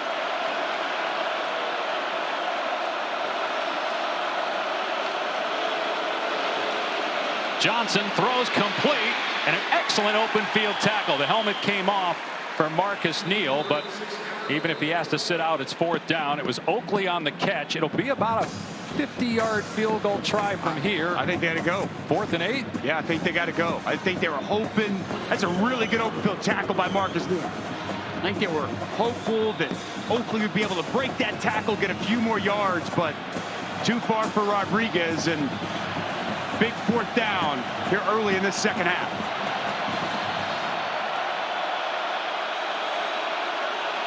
Tibbs up top. ESPN analytics say kick, but obviously you have the weather, the chewed up field. You can barely see the chalk marks. Johnson directing traffic on the move, and the pass is incomplete through the hands of Bradley. He could have caught that, and it would have been a 1st down. Could not hang on. Drew Surgis in coverage. Well, Avery Johnson did a nice job rolling to his left. He buys himself some time, bought Bradley all kinds of time. The coverage was good. Bradley comes open late, pass on time, on target, but a big drop on 4th down. The Clones get the stop.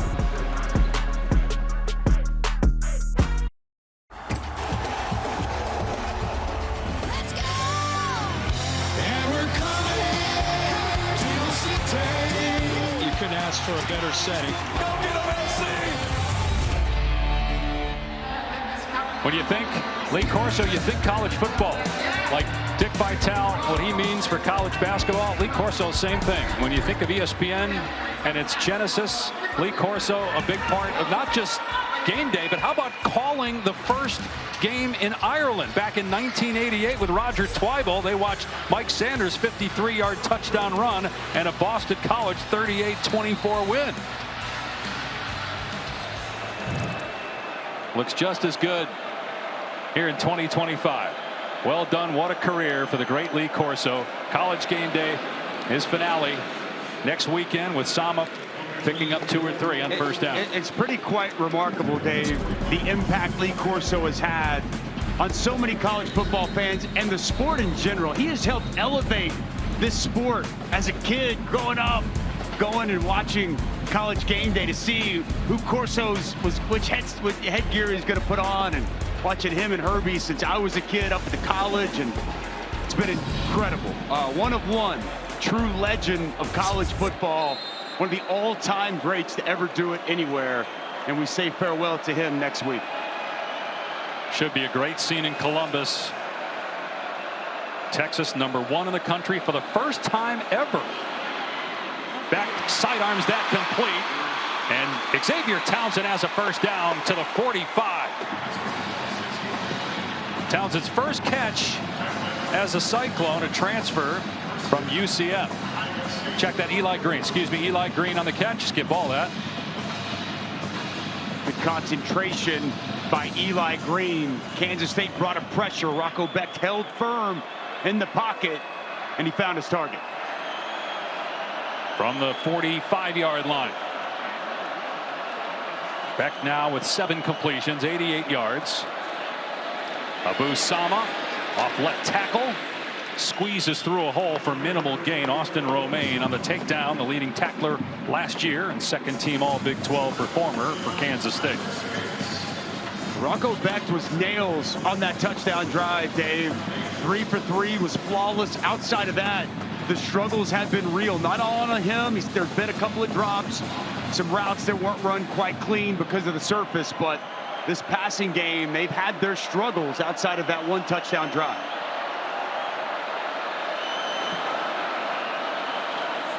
Play action. Becht in trouble, steps away from pressure and takes off. Pass midfield and then goes to the ground at about the 48-yard line, so it will bring up 3rd down. Boy, Purnell so good coming on the pressure. How many times have we seen this today? Rocco, little jab step in, move to his left. He has made something out of nothing time and time again. Had that sack written all over it. Now you're 3rd and very manageable here with 4 yards to go. Well, one of the reasons Rocco Becht's teammates love him is he's as tough as anybody on the team. And a big reason why the Cyclones won 11 games, went to the Big 12 championship last year. His offensive line, give him some time. The play clock was winding down, and so Matt Campbell, trying to avoid the 5-yard penalty, wisely calls a timeout. Pick Taylor McGregor back in Dublin, Ireland. Game tied at 7 apiece. The all-new ESPN app is here, and for the best experience, all you need to do is follow these 3 simple steps. First, you'll need the ESPN app on your connected TV or favorite device. If you have it, open it up. If you don't, download it now. Next, click on the live event or ESPN show you want to watch. Then choose your TV provider and log in. You're all set. It's all of ESPN, all in one place. Go to support.espn.com to learn more. And just in time for the start of the college football season. Week 0 here at the 47,000-seat Aviva Stadium in Dublin. A Big 12 game that could have major ramifications on who goes to the college football playoff. Abu Sama on 3rd and 4 comes up short. Iowa State looks like it will go for it on 4th down again. And we saw them in a similar spot, and we saw the ball kept with Rocco Becht. I'd expect the exact same here, Dave. They love to run their quarterback on 4th, 3rd, and short situations. I think this is no different right here. You get that +1, that added blocker, and we know Rocco, a talented runner with the ball. Going back to that toughness that Becht has. Not afraid to run between the tackles. 4 tight ends on your right. Play clock is down to 3. Backed on the option, keeps and gets the first down.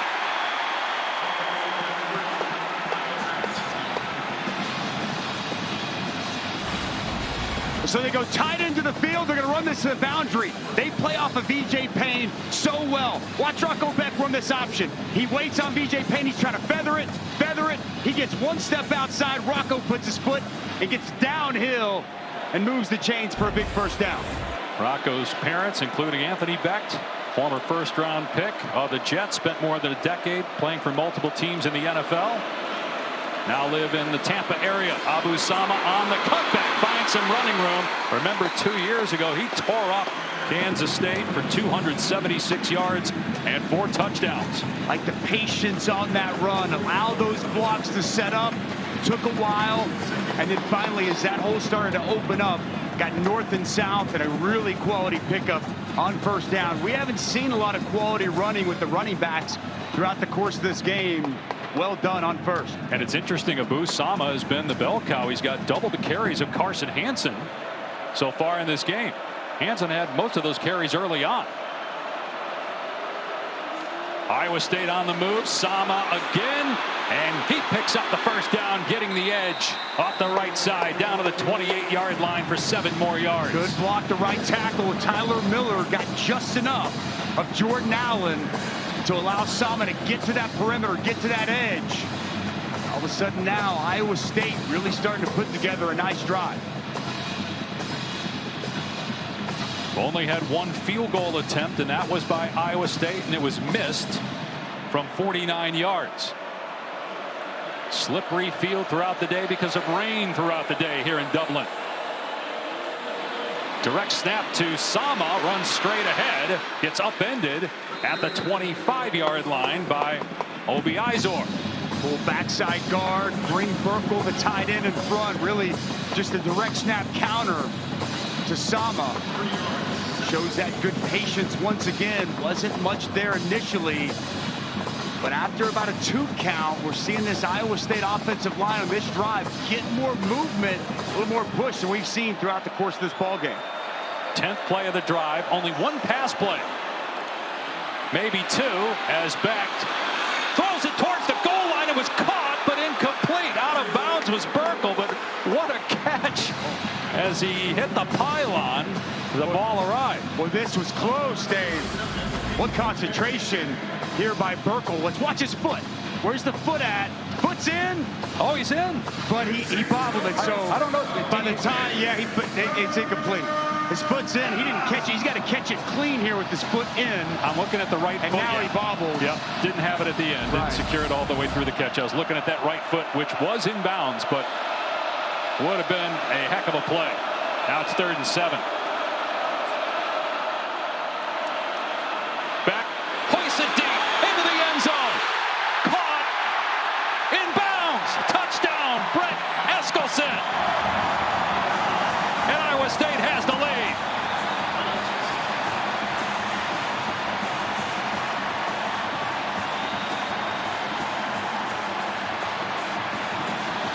Little Conor McGregor celebration afterwards for the sophomore from Frisco, Texas.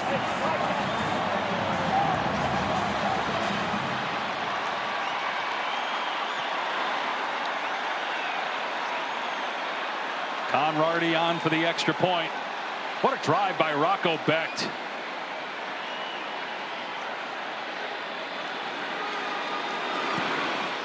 (14-7) Cyclones late in the 3rd.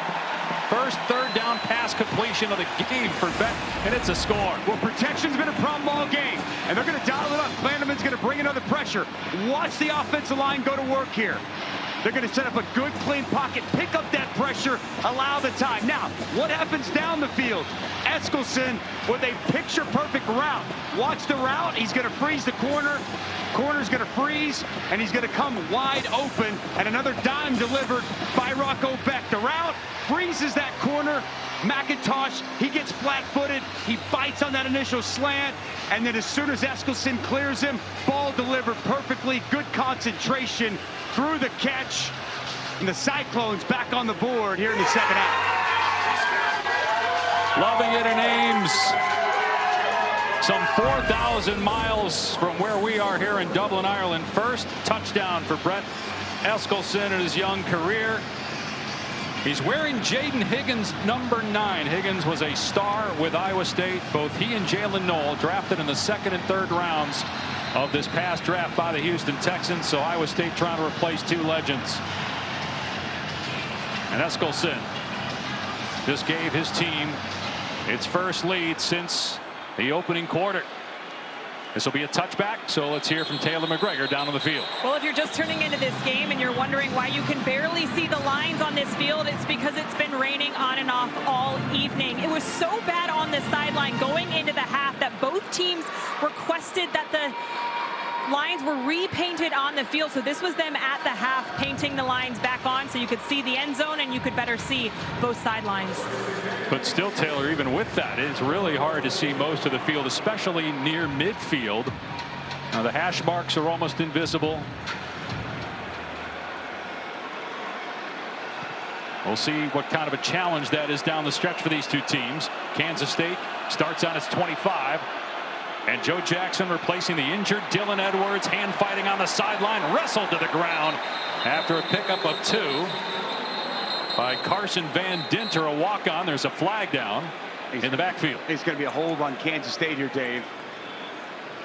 And from way in the back. Holding, number 83, offense, 10-yard penalty.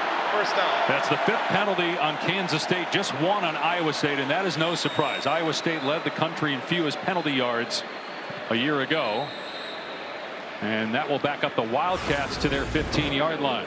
Yeah, Iowa State, you see right here, kind of gets around the Iowa State defender. Bo Goodwin, I think that's the right call by the back judge.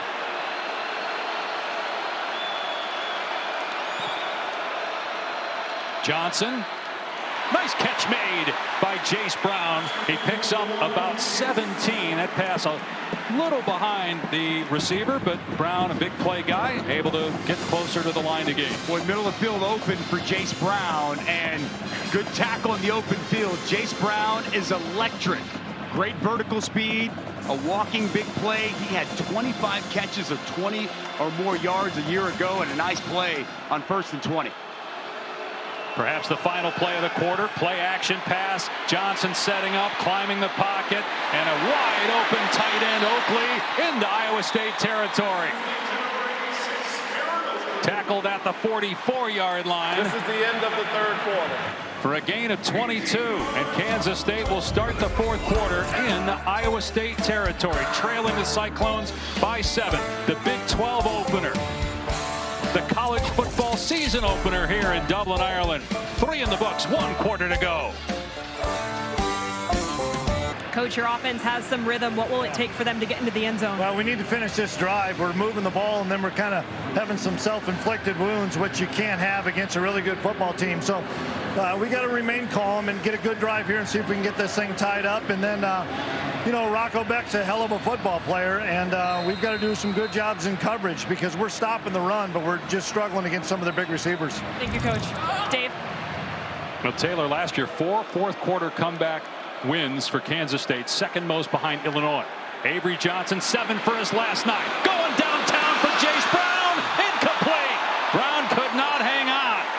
Tayshaun James in coverage in the end zone.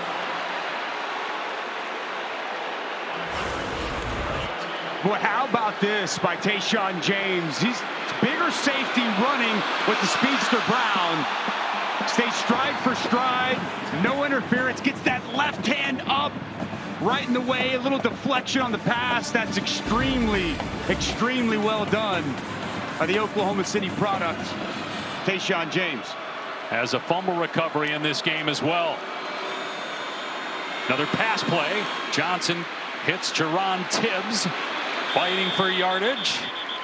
And finally blow it dead after a pickup of 7. Big 3rd down coming up here for Kansas State. You heard Chris Kleiman say we've had good drives. They've just kind of sputtered and stalled out. Kansas State needs this one to not stall out and match what Rocco Beck and that Cyclone offense was able to do. I like keeping the ball in Avery Johnson's hands. I'd like to see him as a runner a little bit. He's been better as a passer, but boy is electric as a runner. Pumps, looks deep, got a receiver, Chase Brown, walks into the end zone, touchdown, Kansas State.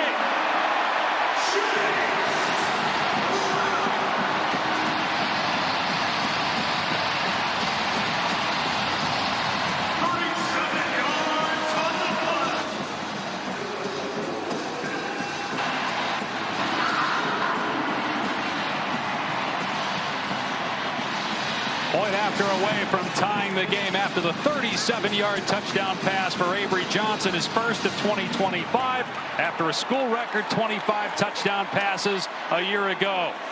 And Dusty, you mentioned Chase Brown is a big play receiver, among the best in the country at that. The extra point is good, and we are tied. And he's an excellent route runner as well, Dave. You're going to see the double move to perfection.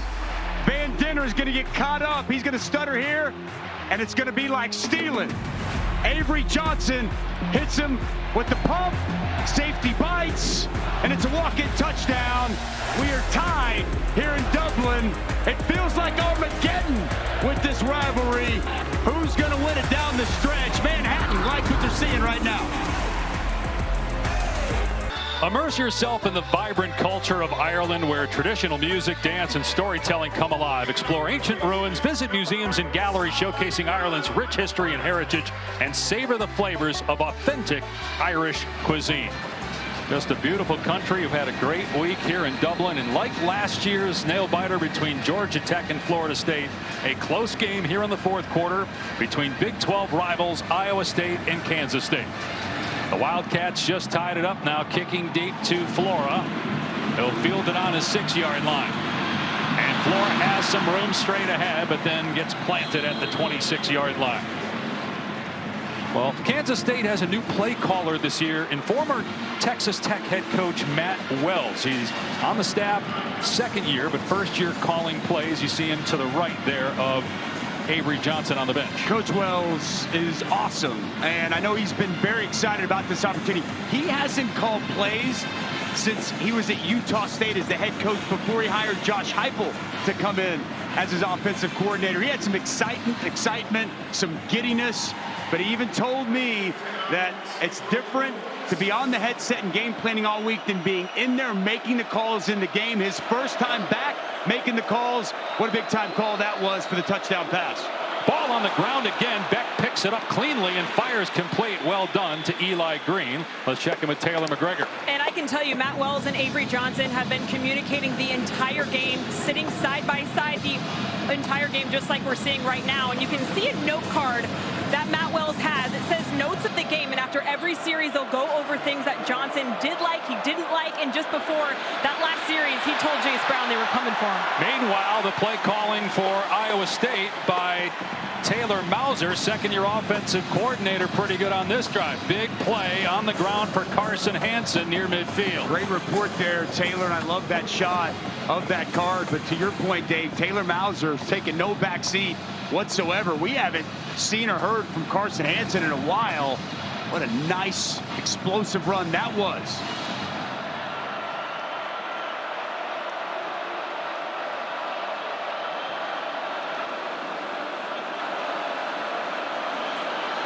Beck's off play action, and the pass should have been picked off. It is dropped at the 25-yard line by Donovan McIntosh. It's been a game filled with turnovers, and there should have been another one there. Boy, Rocco Beck, thankful for that drop by McIntosh, because a gift almost delivered. McIntosh, eyes on the quarterback.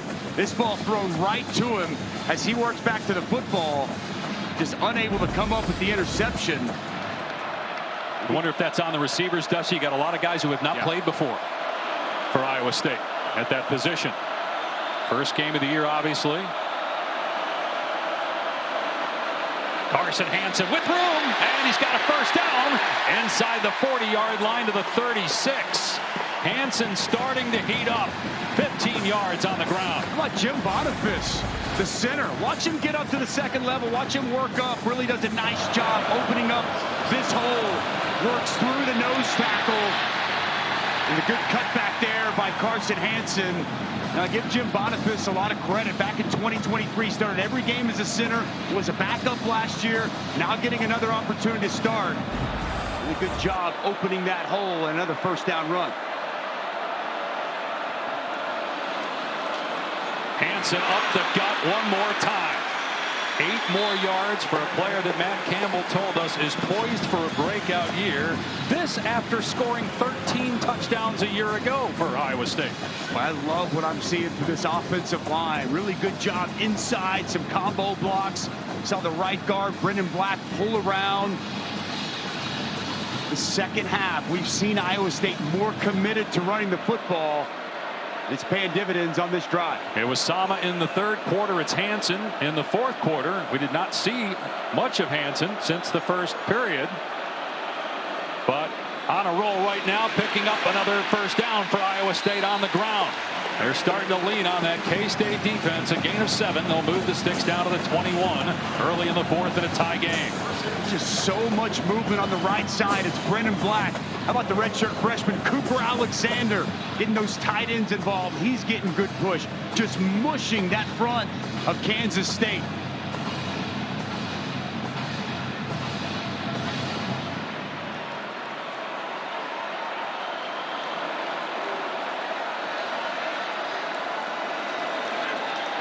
Back from the pocket, everybody covered. He takes off and then throws it away before he stepped out of bounds, which would have been a loss of about 10 had he done that. So smart there to get rid of it before he stepped out. Pressure from Travis Bates of K-State. Well, we went from having not much offense, all about the defense, of these last 3 drives.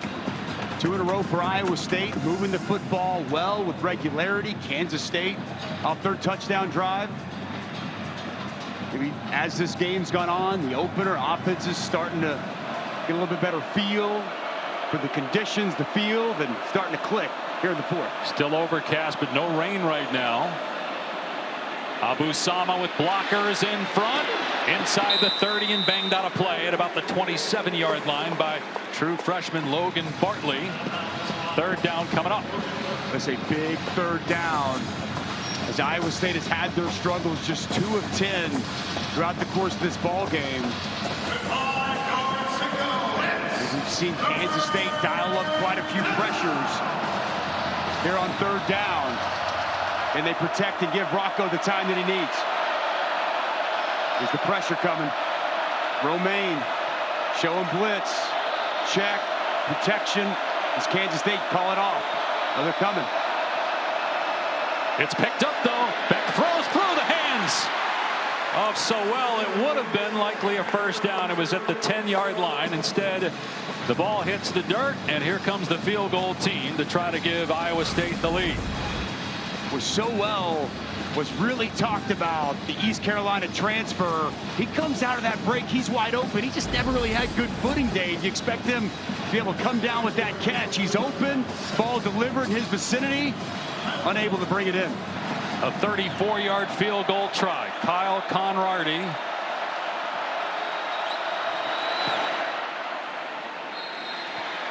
And Iowa State has the lead back.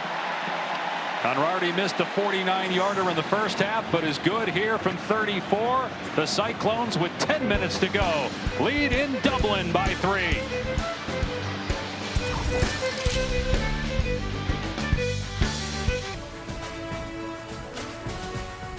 Ireland, just an absolutely gorgeous country. We are in Dublin on the east coast of the Isle. And we're at Aviva Stadium, which used to be the Lansdowne rugby grounds, the oldest in the world. Kansas State this year, or last year rather, with 4 wins after trailing in the fourth. Only Illinois had more with 5, and the Wildcats down 3. They have a new field goal kicker this year as well, who has yet to attempt a field goal in this game.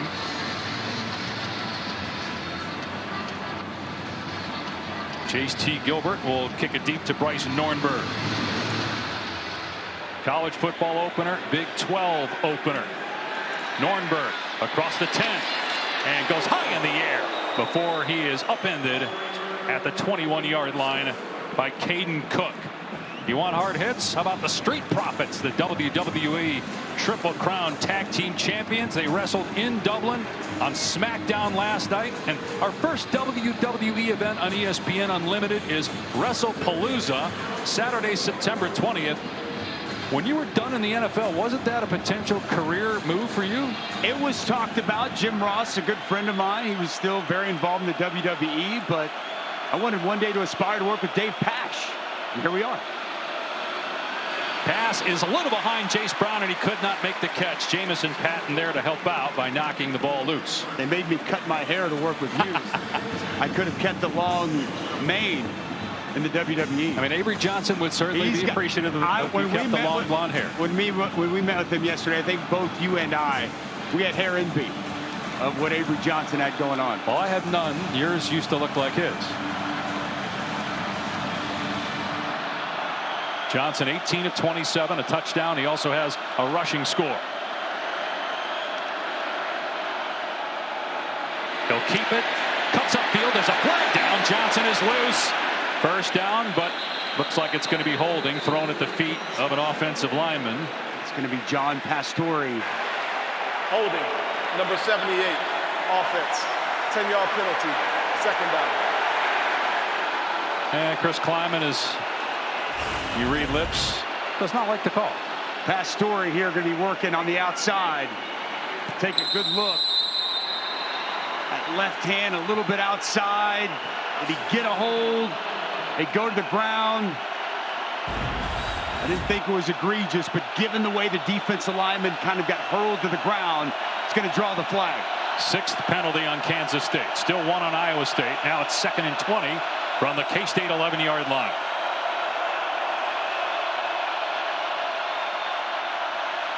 Stepping up and throwing complete. Close to a first down, a couple of yards short is Jerron Tibbs. Third down and about 3 after a gain of 18. I really like the poise and composure. Watch Avery Johnson work. He's got a defender barreling down on him. He's cool, calm, eyes down the field. And he finds his big target, Jerron Tibbs, for a nice pickup on 2nd down. The man who made the tackle is injured, Cale Brazina, and he missed 6 games a year ago. Iowa State had all kinds of injuries at linebacker last year.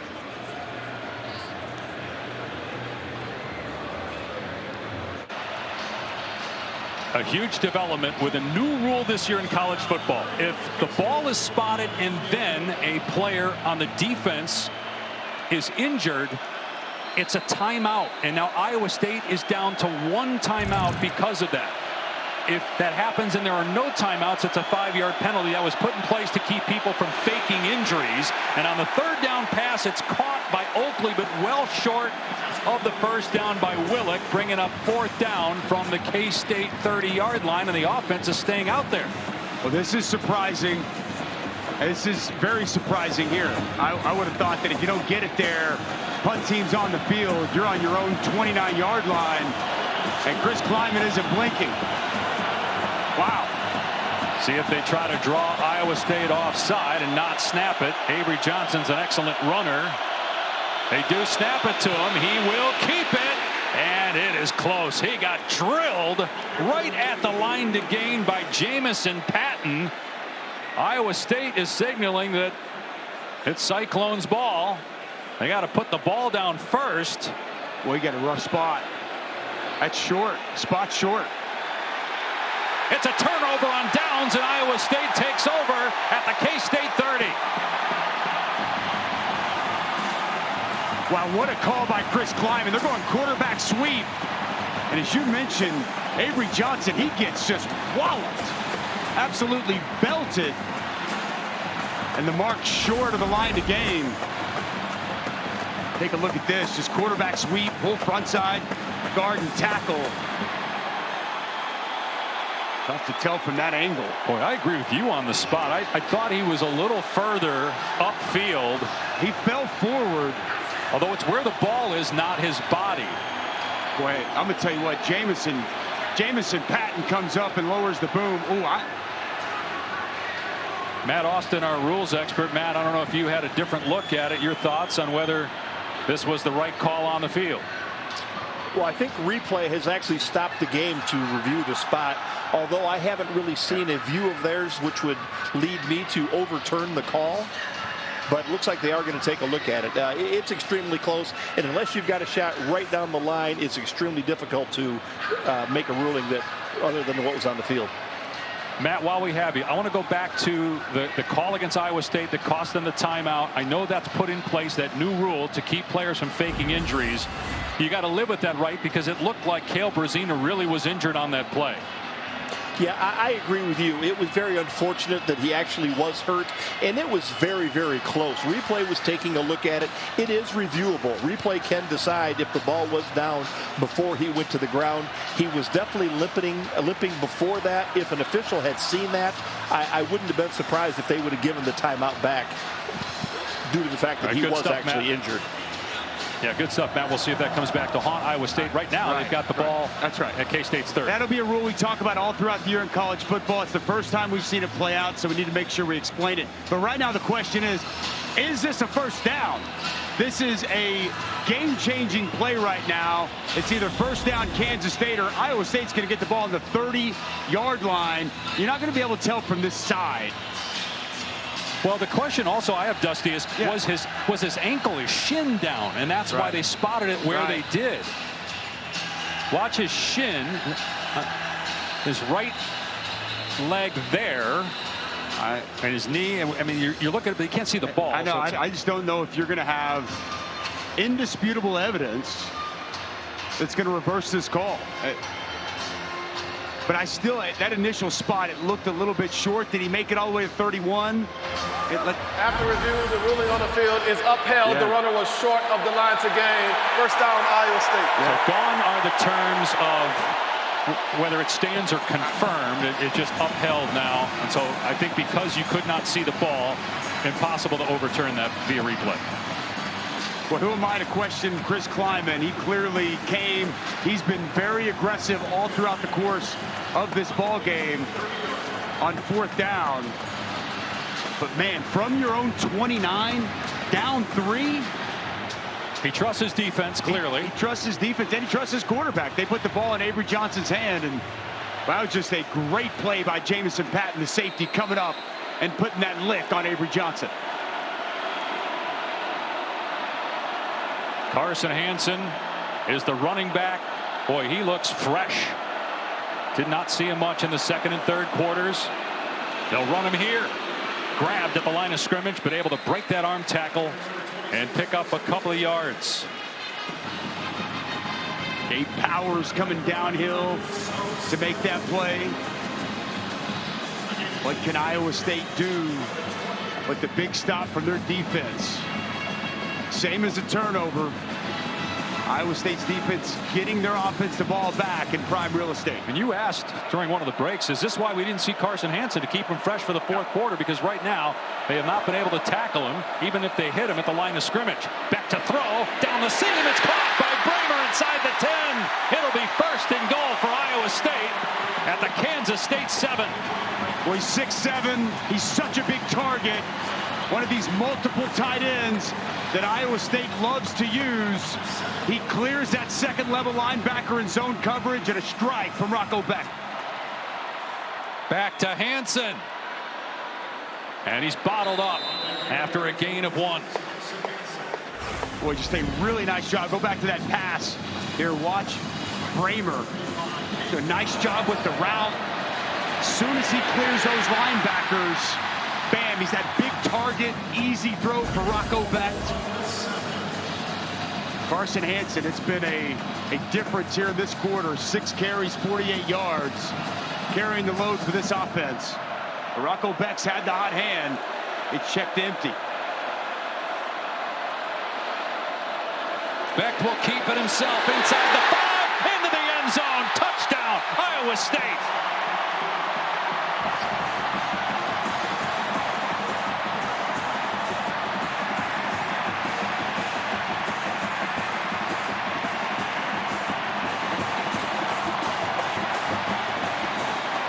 Score by the Cyclones after Kansas State gambled and went for it on fourth down inside their 30.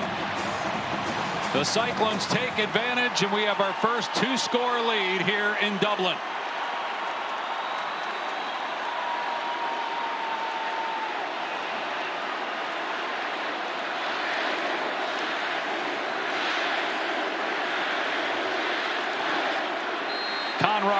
makes it 24-14.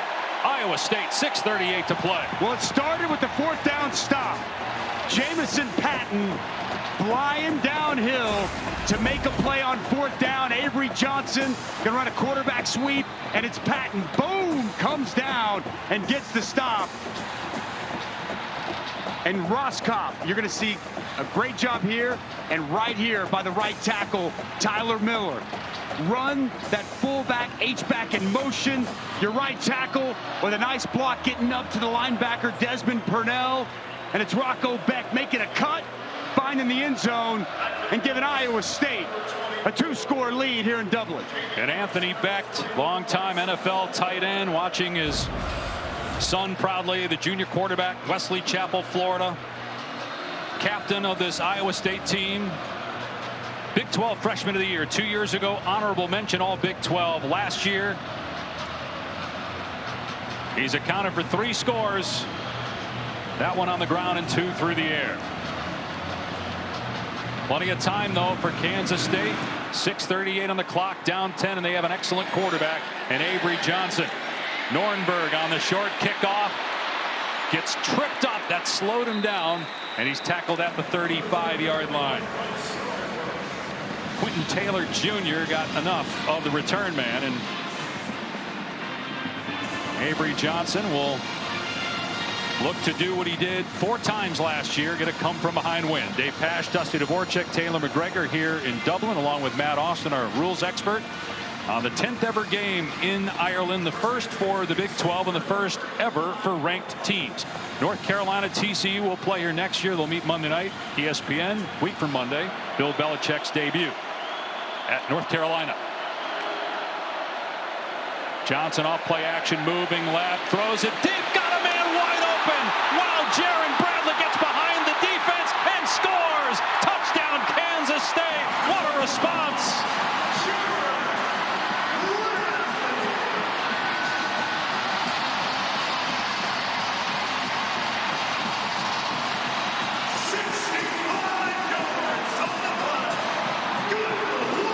One play later, the Wildcats are right back in it.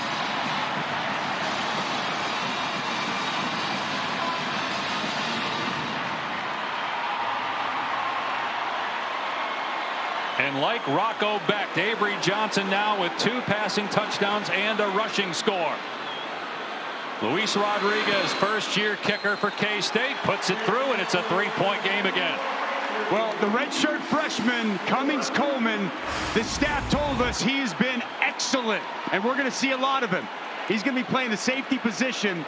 Go ahead and roll that, guys. Playing the safety position. Now freeze it for me. Freeze it. Cummins looking down inside. Give me a different look. The safety was looking down inside. He's got to be over the top. He never gets over the top. Cummins right here.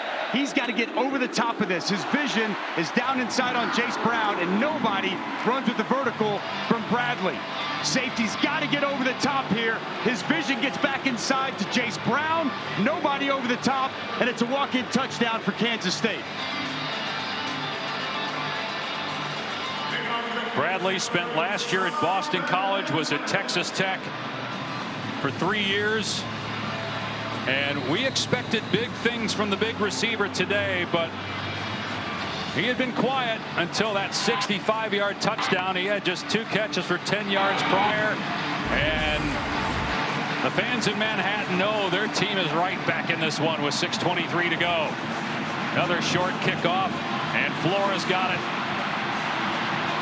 Past the 25, slips a tackle, past the 30, and dragged down at the 37-yard line by Wesley Fair. What an answer from Kansas State. Wow. Just when it felt like Iowa State secures a 2-score lead, bam, quick strike. Kansas State, one of the more explosive offenses in college football last year, a huge explosive play. But Iowa State They've been really moving the football well here in this second half, Dave. They've run the ball much more effectively. They ran it for 23 yards in the first half, 90 here in this second half. They've leaned on that offensive line, Carson Hansen, Rocco Becht, and they've run the football very well. And just think, we got a whole season to go. This is the first game. We got 4 more months of this. But what an opener here in Dublin. From the 37, Becht sideline pass pulled in by Burkle and hit out of play by B.J. Payne after a gain of 3.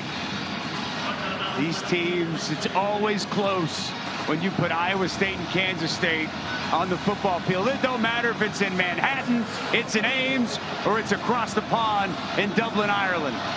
13 one-score games since 2008. That's the most in college football. 109th consecutive meeting between these two schools. Run play. Hansen downhill. First down past midfield. Powers his way to the 49. The right side of this offensive line is doing work, ladies and gentlemen. Absolute work. It's Tyler Mitter. It's Brendan Black. Watch the push here off the right side. Just watch the mash down. The movement on the double.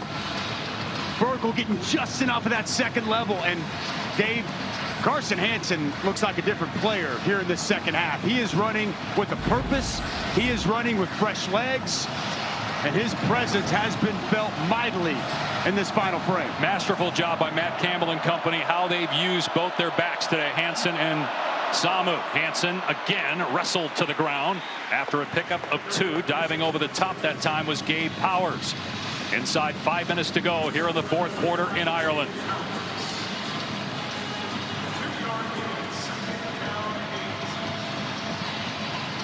The Big 12 champ.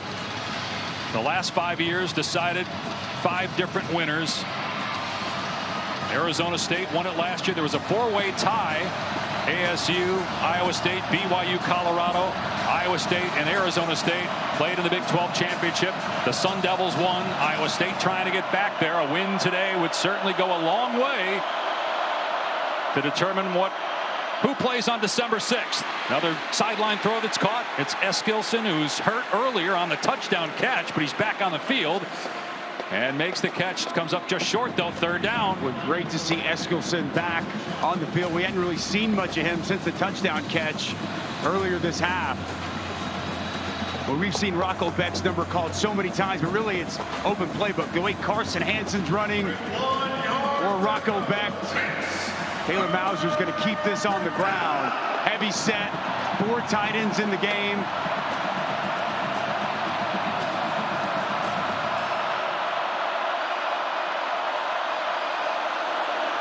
Becht pulls it back, lobs it, caught. Burkle, first down inside the 25. What a call for Iowa State. So much for keeping it on the ground. That's why Taylor Mauser is so good at what he does.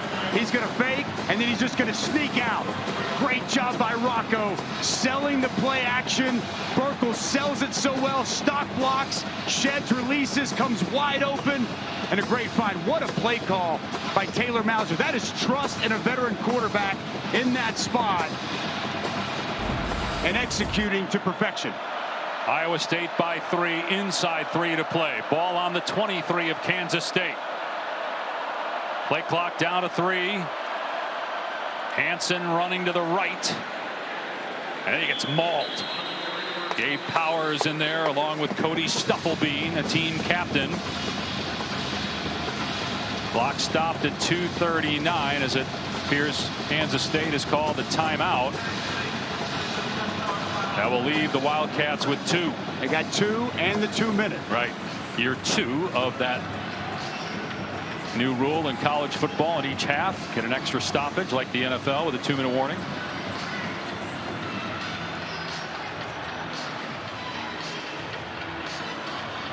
The first half was all about turnovers, each team with 2. We have not had a turnover here in the second half, and the offense has gotten better. The passing game has come alive for both teams. Had a lot more scoring here in the second quarter as well. Exactly what we expected And you're 100% right. The offenses have really found their footing, literally and figuratively. And it was all defense and some sloppy turnovers in the first half. But these offenses have really come to life, and it's just crazy. We're week 0. The magnitude of this game, the rivalry aspect, the Big 12 implications aspect, everything, so much on the line. Here's we creep down under 3 minutes to go. There's a ton of games in week 0 and week 1 that already impact who plays in the college football 12-team playoff. Miami, Notre Dame, LSU, Clemson, both on ABC. This one here today. Hansen running to the outside, dragged down for a loss on the play by Obi Izor. Will bring up a 4th down.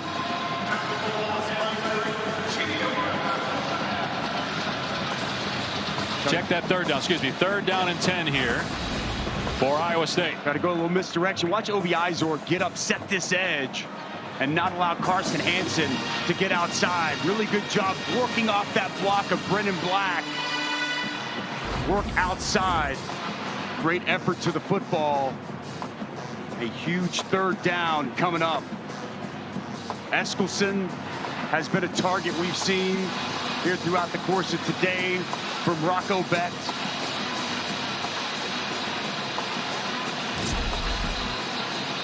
So we mentioned 5 different Big 12 champs the last 5 years. Obviously, Oklahoma and Texas are now in the SEC. Kansas State won it in 2022. Not pictured, Iowa State. They have not won a Big 12 championship. Matt Campbell's done as good a job as anybody in the country the last decade. They've been to the title game twice. They won 11 games last year, a program record, and they have a chance to beat their rival Kansas State for the 3rd straight year. But a huge 3rd down and 10 coming up with 2:32 to go on the K-State 23 in front of a sold-out Aviva Stadium in Dublin, Ireland. Beck to the air, steps up, takes off. Beck makes a move, but he's planted about 4 yards short of a 1st down by V.J. Payne. 4th down. Iowa State has not sent the kicking team out there yet. Timeout, final timeout taken right there. What a call here from Matt Campbell. 3 yards, you get a 1st down, you end the game. You can kick a field goal, potentially take a 6-point lead, and force Kansas State to have to go down and score a touchdown. My gut tells me he's going to kick the field goal here, but there's been no sign from where we're sitting that the field goal unit's going to go on. Kyle Conrady, the kicker, has made a 34-yarder in this game. They say in the game. And we'll see if Matt Campbell does just that. Now, Conrady last year, 6 of his 7 misses were from 40-plus. He's pretty much a guarantee.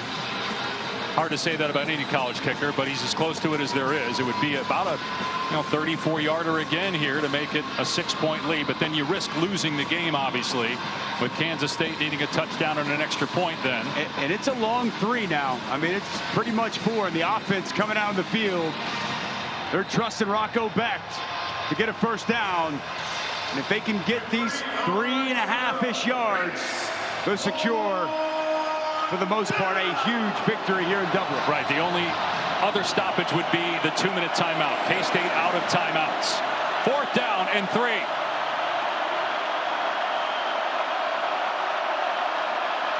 And Iowa State maybe just trying to draw Kansas State offside with a hard count, because now Matt Campbell calls a timeout. And we'll see. Maybe he calls a timeout to see what they're in. They're going to come back out and keep their offense on the field. Yeah. But it also would not surprise me whatsoever. Well, we see Conrady go out there to try to kick this, make this field goal. To your point, one play, 3 yards away, you essentially win the game. You kick the field goal, even if he makes it. Kansas State puts together a long drive. Even though they don't have timeouts, inside 2 minutes, you would get the clock to stop on 1st downs to reset the sticks. But Kansas State can go down and win the game on that last drive. They don't know. Offense. But you would kick it in this situation, right? I would. I'm a little bit more conservative. I understand what they're looking at, what they're going through. And you got a veteran guy in Rocco Becht who started a lot of football games for you, and you feel better about putting the ball in his hands. Look, the field has been chewed up. It was raining earlier, and that really impacted footing throughout. That could play into Matt Campbell's decision here to go for it on 4th and 3. Neither team has a timeout.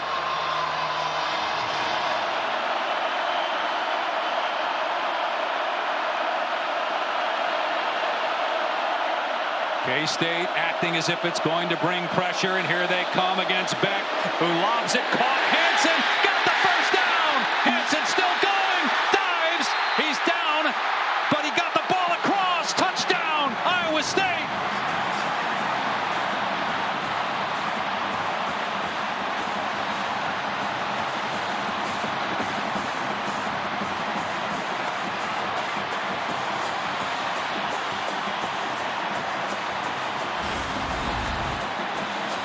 Trust your quarterback, trust your veteran team, and get it to your running back, Carson Hansen, who has been an absolute beast in this 4th quarter. There was no doubt in Matt Campbell's mind what he was going to do. Boy, sure looked like when he stretched that ball over. Yeah, let's keep an eye here. They're going to review this. Where's the forearm? What a call by Taylor Mauser. Matt Campbell. Ball Well, gonna be, that forearm might have slid on the ground before the ball crossed the plane, Dave. Take a look at the opposite angle here. Now his forearm is down. The ball is short of the goal line.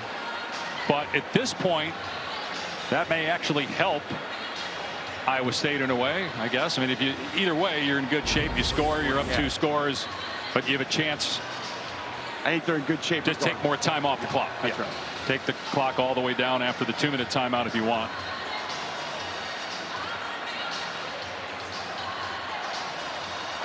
After review, the runner's right forearm was on the ground prior to the ball breaking the plane of the goal line. The ball we placed inside the 1-yard line. It's first down for Iowa State. So if you're Kansas State here and Iowa State hands the ball off, do you let them score? Yeah, I think it's a 3-point game.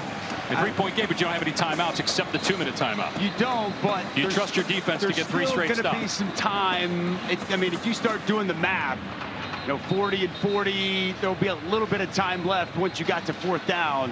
Had to make that decision. I mean, be just very close. If you're going to do it, you would think you would do it here on 1st down. Yeah, it's correct. And if they don't, then you would assume that they're going to just play defense the rest of the series. That's right.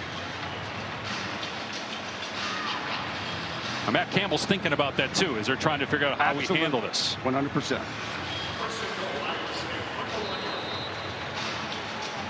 So back to a 3-point game. The clock is running because remember he was downed inbounds. Yeah, they should not snap this. Right. So the clock will go down to 2 minutes. To the 2-minute timeout. So now at this point, it'll be interesting to see. Do they try to score after this 2-minute timeout? Right. You could take the knee 3 times. They can run the game out and the game's over. 24-21. So back with the conclusion. No timeouts left for Kansas State. Iowa State on the goal line, up 3.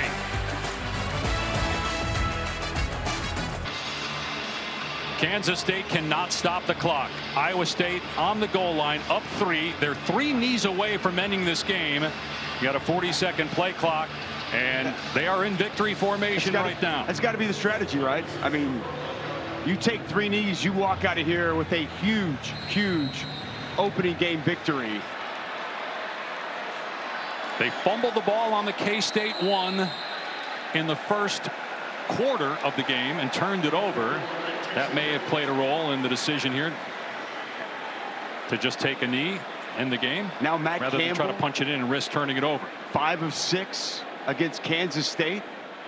Huge win for him. Just the job he's done with this program, man. Now in his 10th year, the level of consistency that he's had, the retention of his players, the retention of his staff, the culture that they have built and everyone there is bought into is awesome. Absolutely awesome. And this is a huge way to start the season. Iowa State's had some slow starts to seasons in recent years. One more knee and the game is over. Well, Matt Campbell has turned down major college jobs even bigger than Iowa State. He's turned down NFL jobs to stay with the Cyclones. He's taken less money as a head coach so that his assistant could stay. Speaking to your point on retention with his great staff that he's put together in Ames, and he's less than a minute away from his 100th win as a head coach in his career, going back to his days in Toledo. He has been awesome. He is a lot. Both these coaches, both these programs are a lot of what's right in college football, but what an outstanding victory. Great ball game all the way through. You knew it was going to be a fight till the end, and Iowa State going to take a happy flight home back to Ames, Iowa after this huge 24-21 win.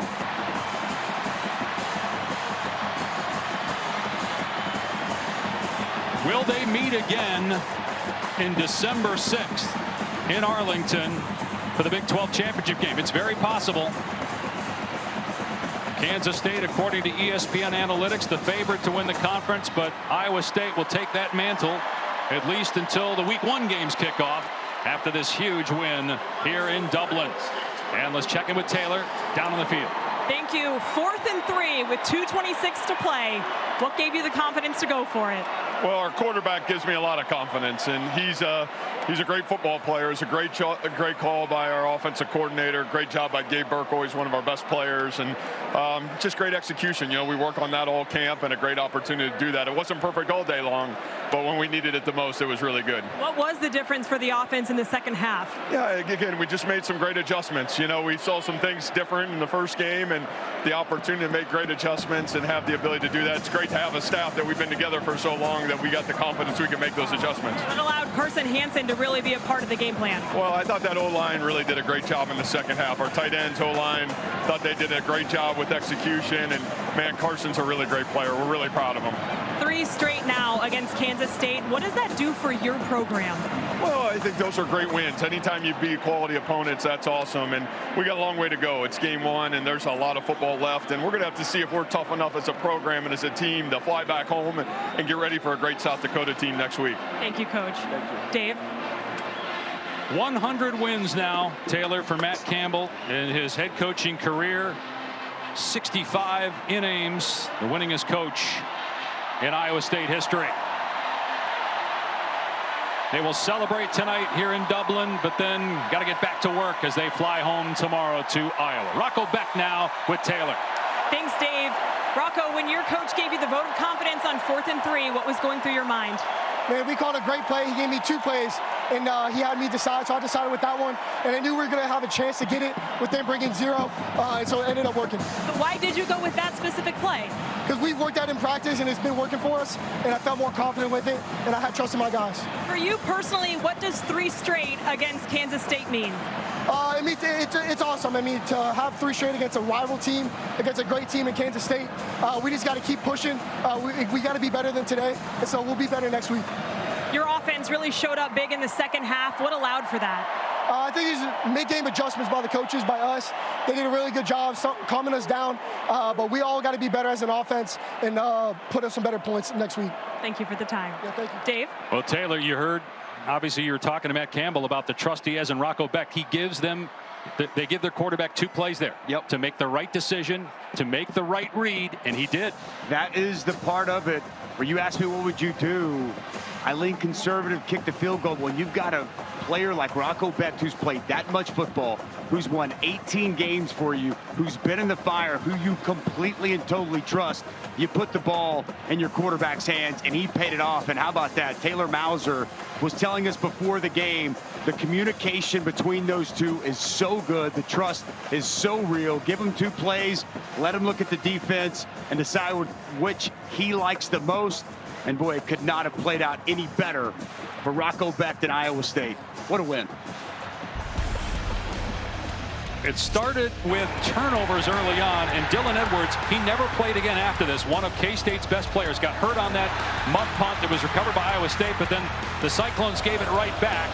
So no score at that point. There were 4 total turnovers in the first half, 2 by each team. One of 2 passing touchdowns for Rocco Beck. Avery Johnson had a pair of touchdown passes. Each quarterback had a rushing score as well. But this was a decision that could come back to haunt Chris Kleiman, electing to go for it on 4th down inside his own 30. Backed with the touchdown to make it a 2-score game. K-State comes right back. Avery Johnson finds Jaron Bradley. Inexplicably gets behind the defense 15 seconds later to make it a 1-score game again. But then on 4th down, Rocco Beck finding Carson Hansen to put the game away. What a second half, and exactly as we all expected. One that's going to come down to the wire, a 1-score game. It always is when Kansas State and Iowa State meet up, regardless of what continent you're on, Mr. Pash. And look, the Dylan Edwards injury, Chris Kleiman told Taylor McGregor at halftime that he's out for the game. We don't know the severity of that. Again, they've got a game next week. They got a whole season to go. That could play a role in what happens to Kansas State down the road. Ultimately, what does this mean for Iowa State? It's, yes, a win over their rival. It's 1 game. You still got 11 to go. But is this something that can catapult them to another double-digit win season? Because we know both teams, winner or loser of this game, has not fared well the rest of the season. Florida State, the greatest example of that, just 2 wins all of last year. Both these teams, how they handle going back and the jet lag in these next couple of weeks, that's going to be a real key. But I think that this win, can it catapult Iowa State back to a double-digit win season, back to Arlington? Absolutely. I mean, I think without question. I think coming in, a lot of people thought they were going to have a great chance to get back to Arlington already. Now this gives you just 1 game up. But for Kansas State, all is not lost. I mean, they can still, the grind is going to be more real. It's going to be tougher. But so is life in the Big 12. It's competitive each and every Saturday.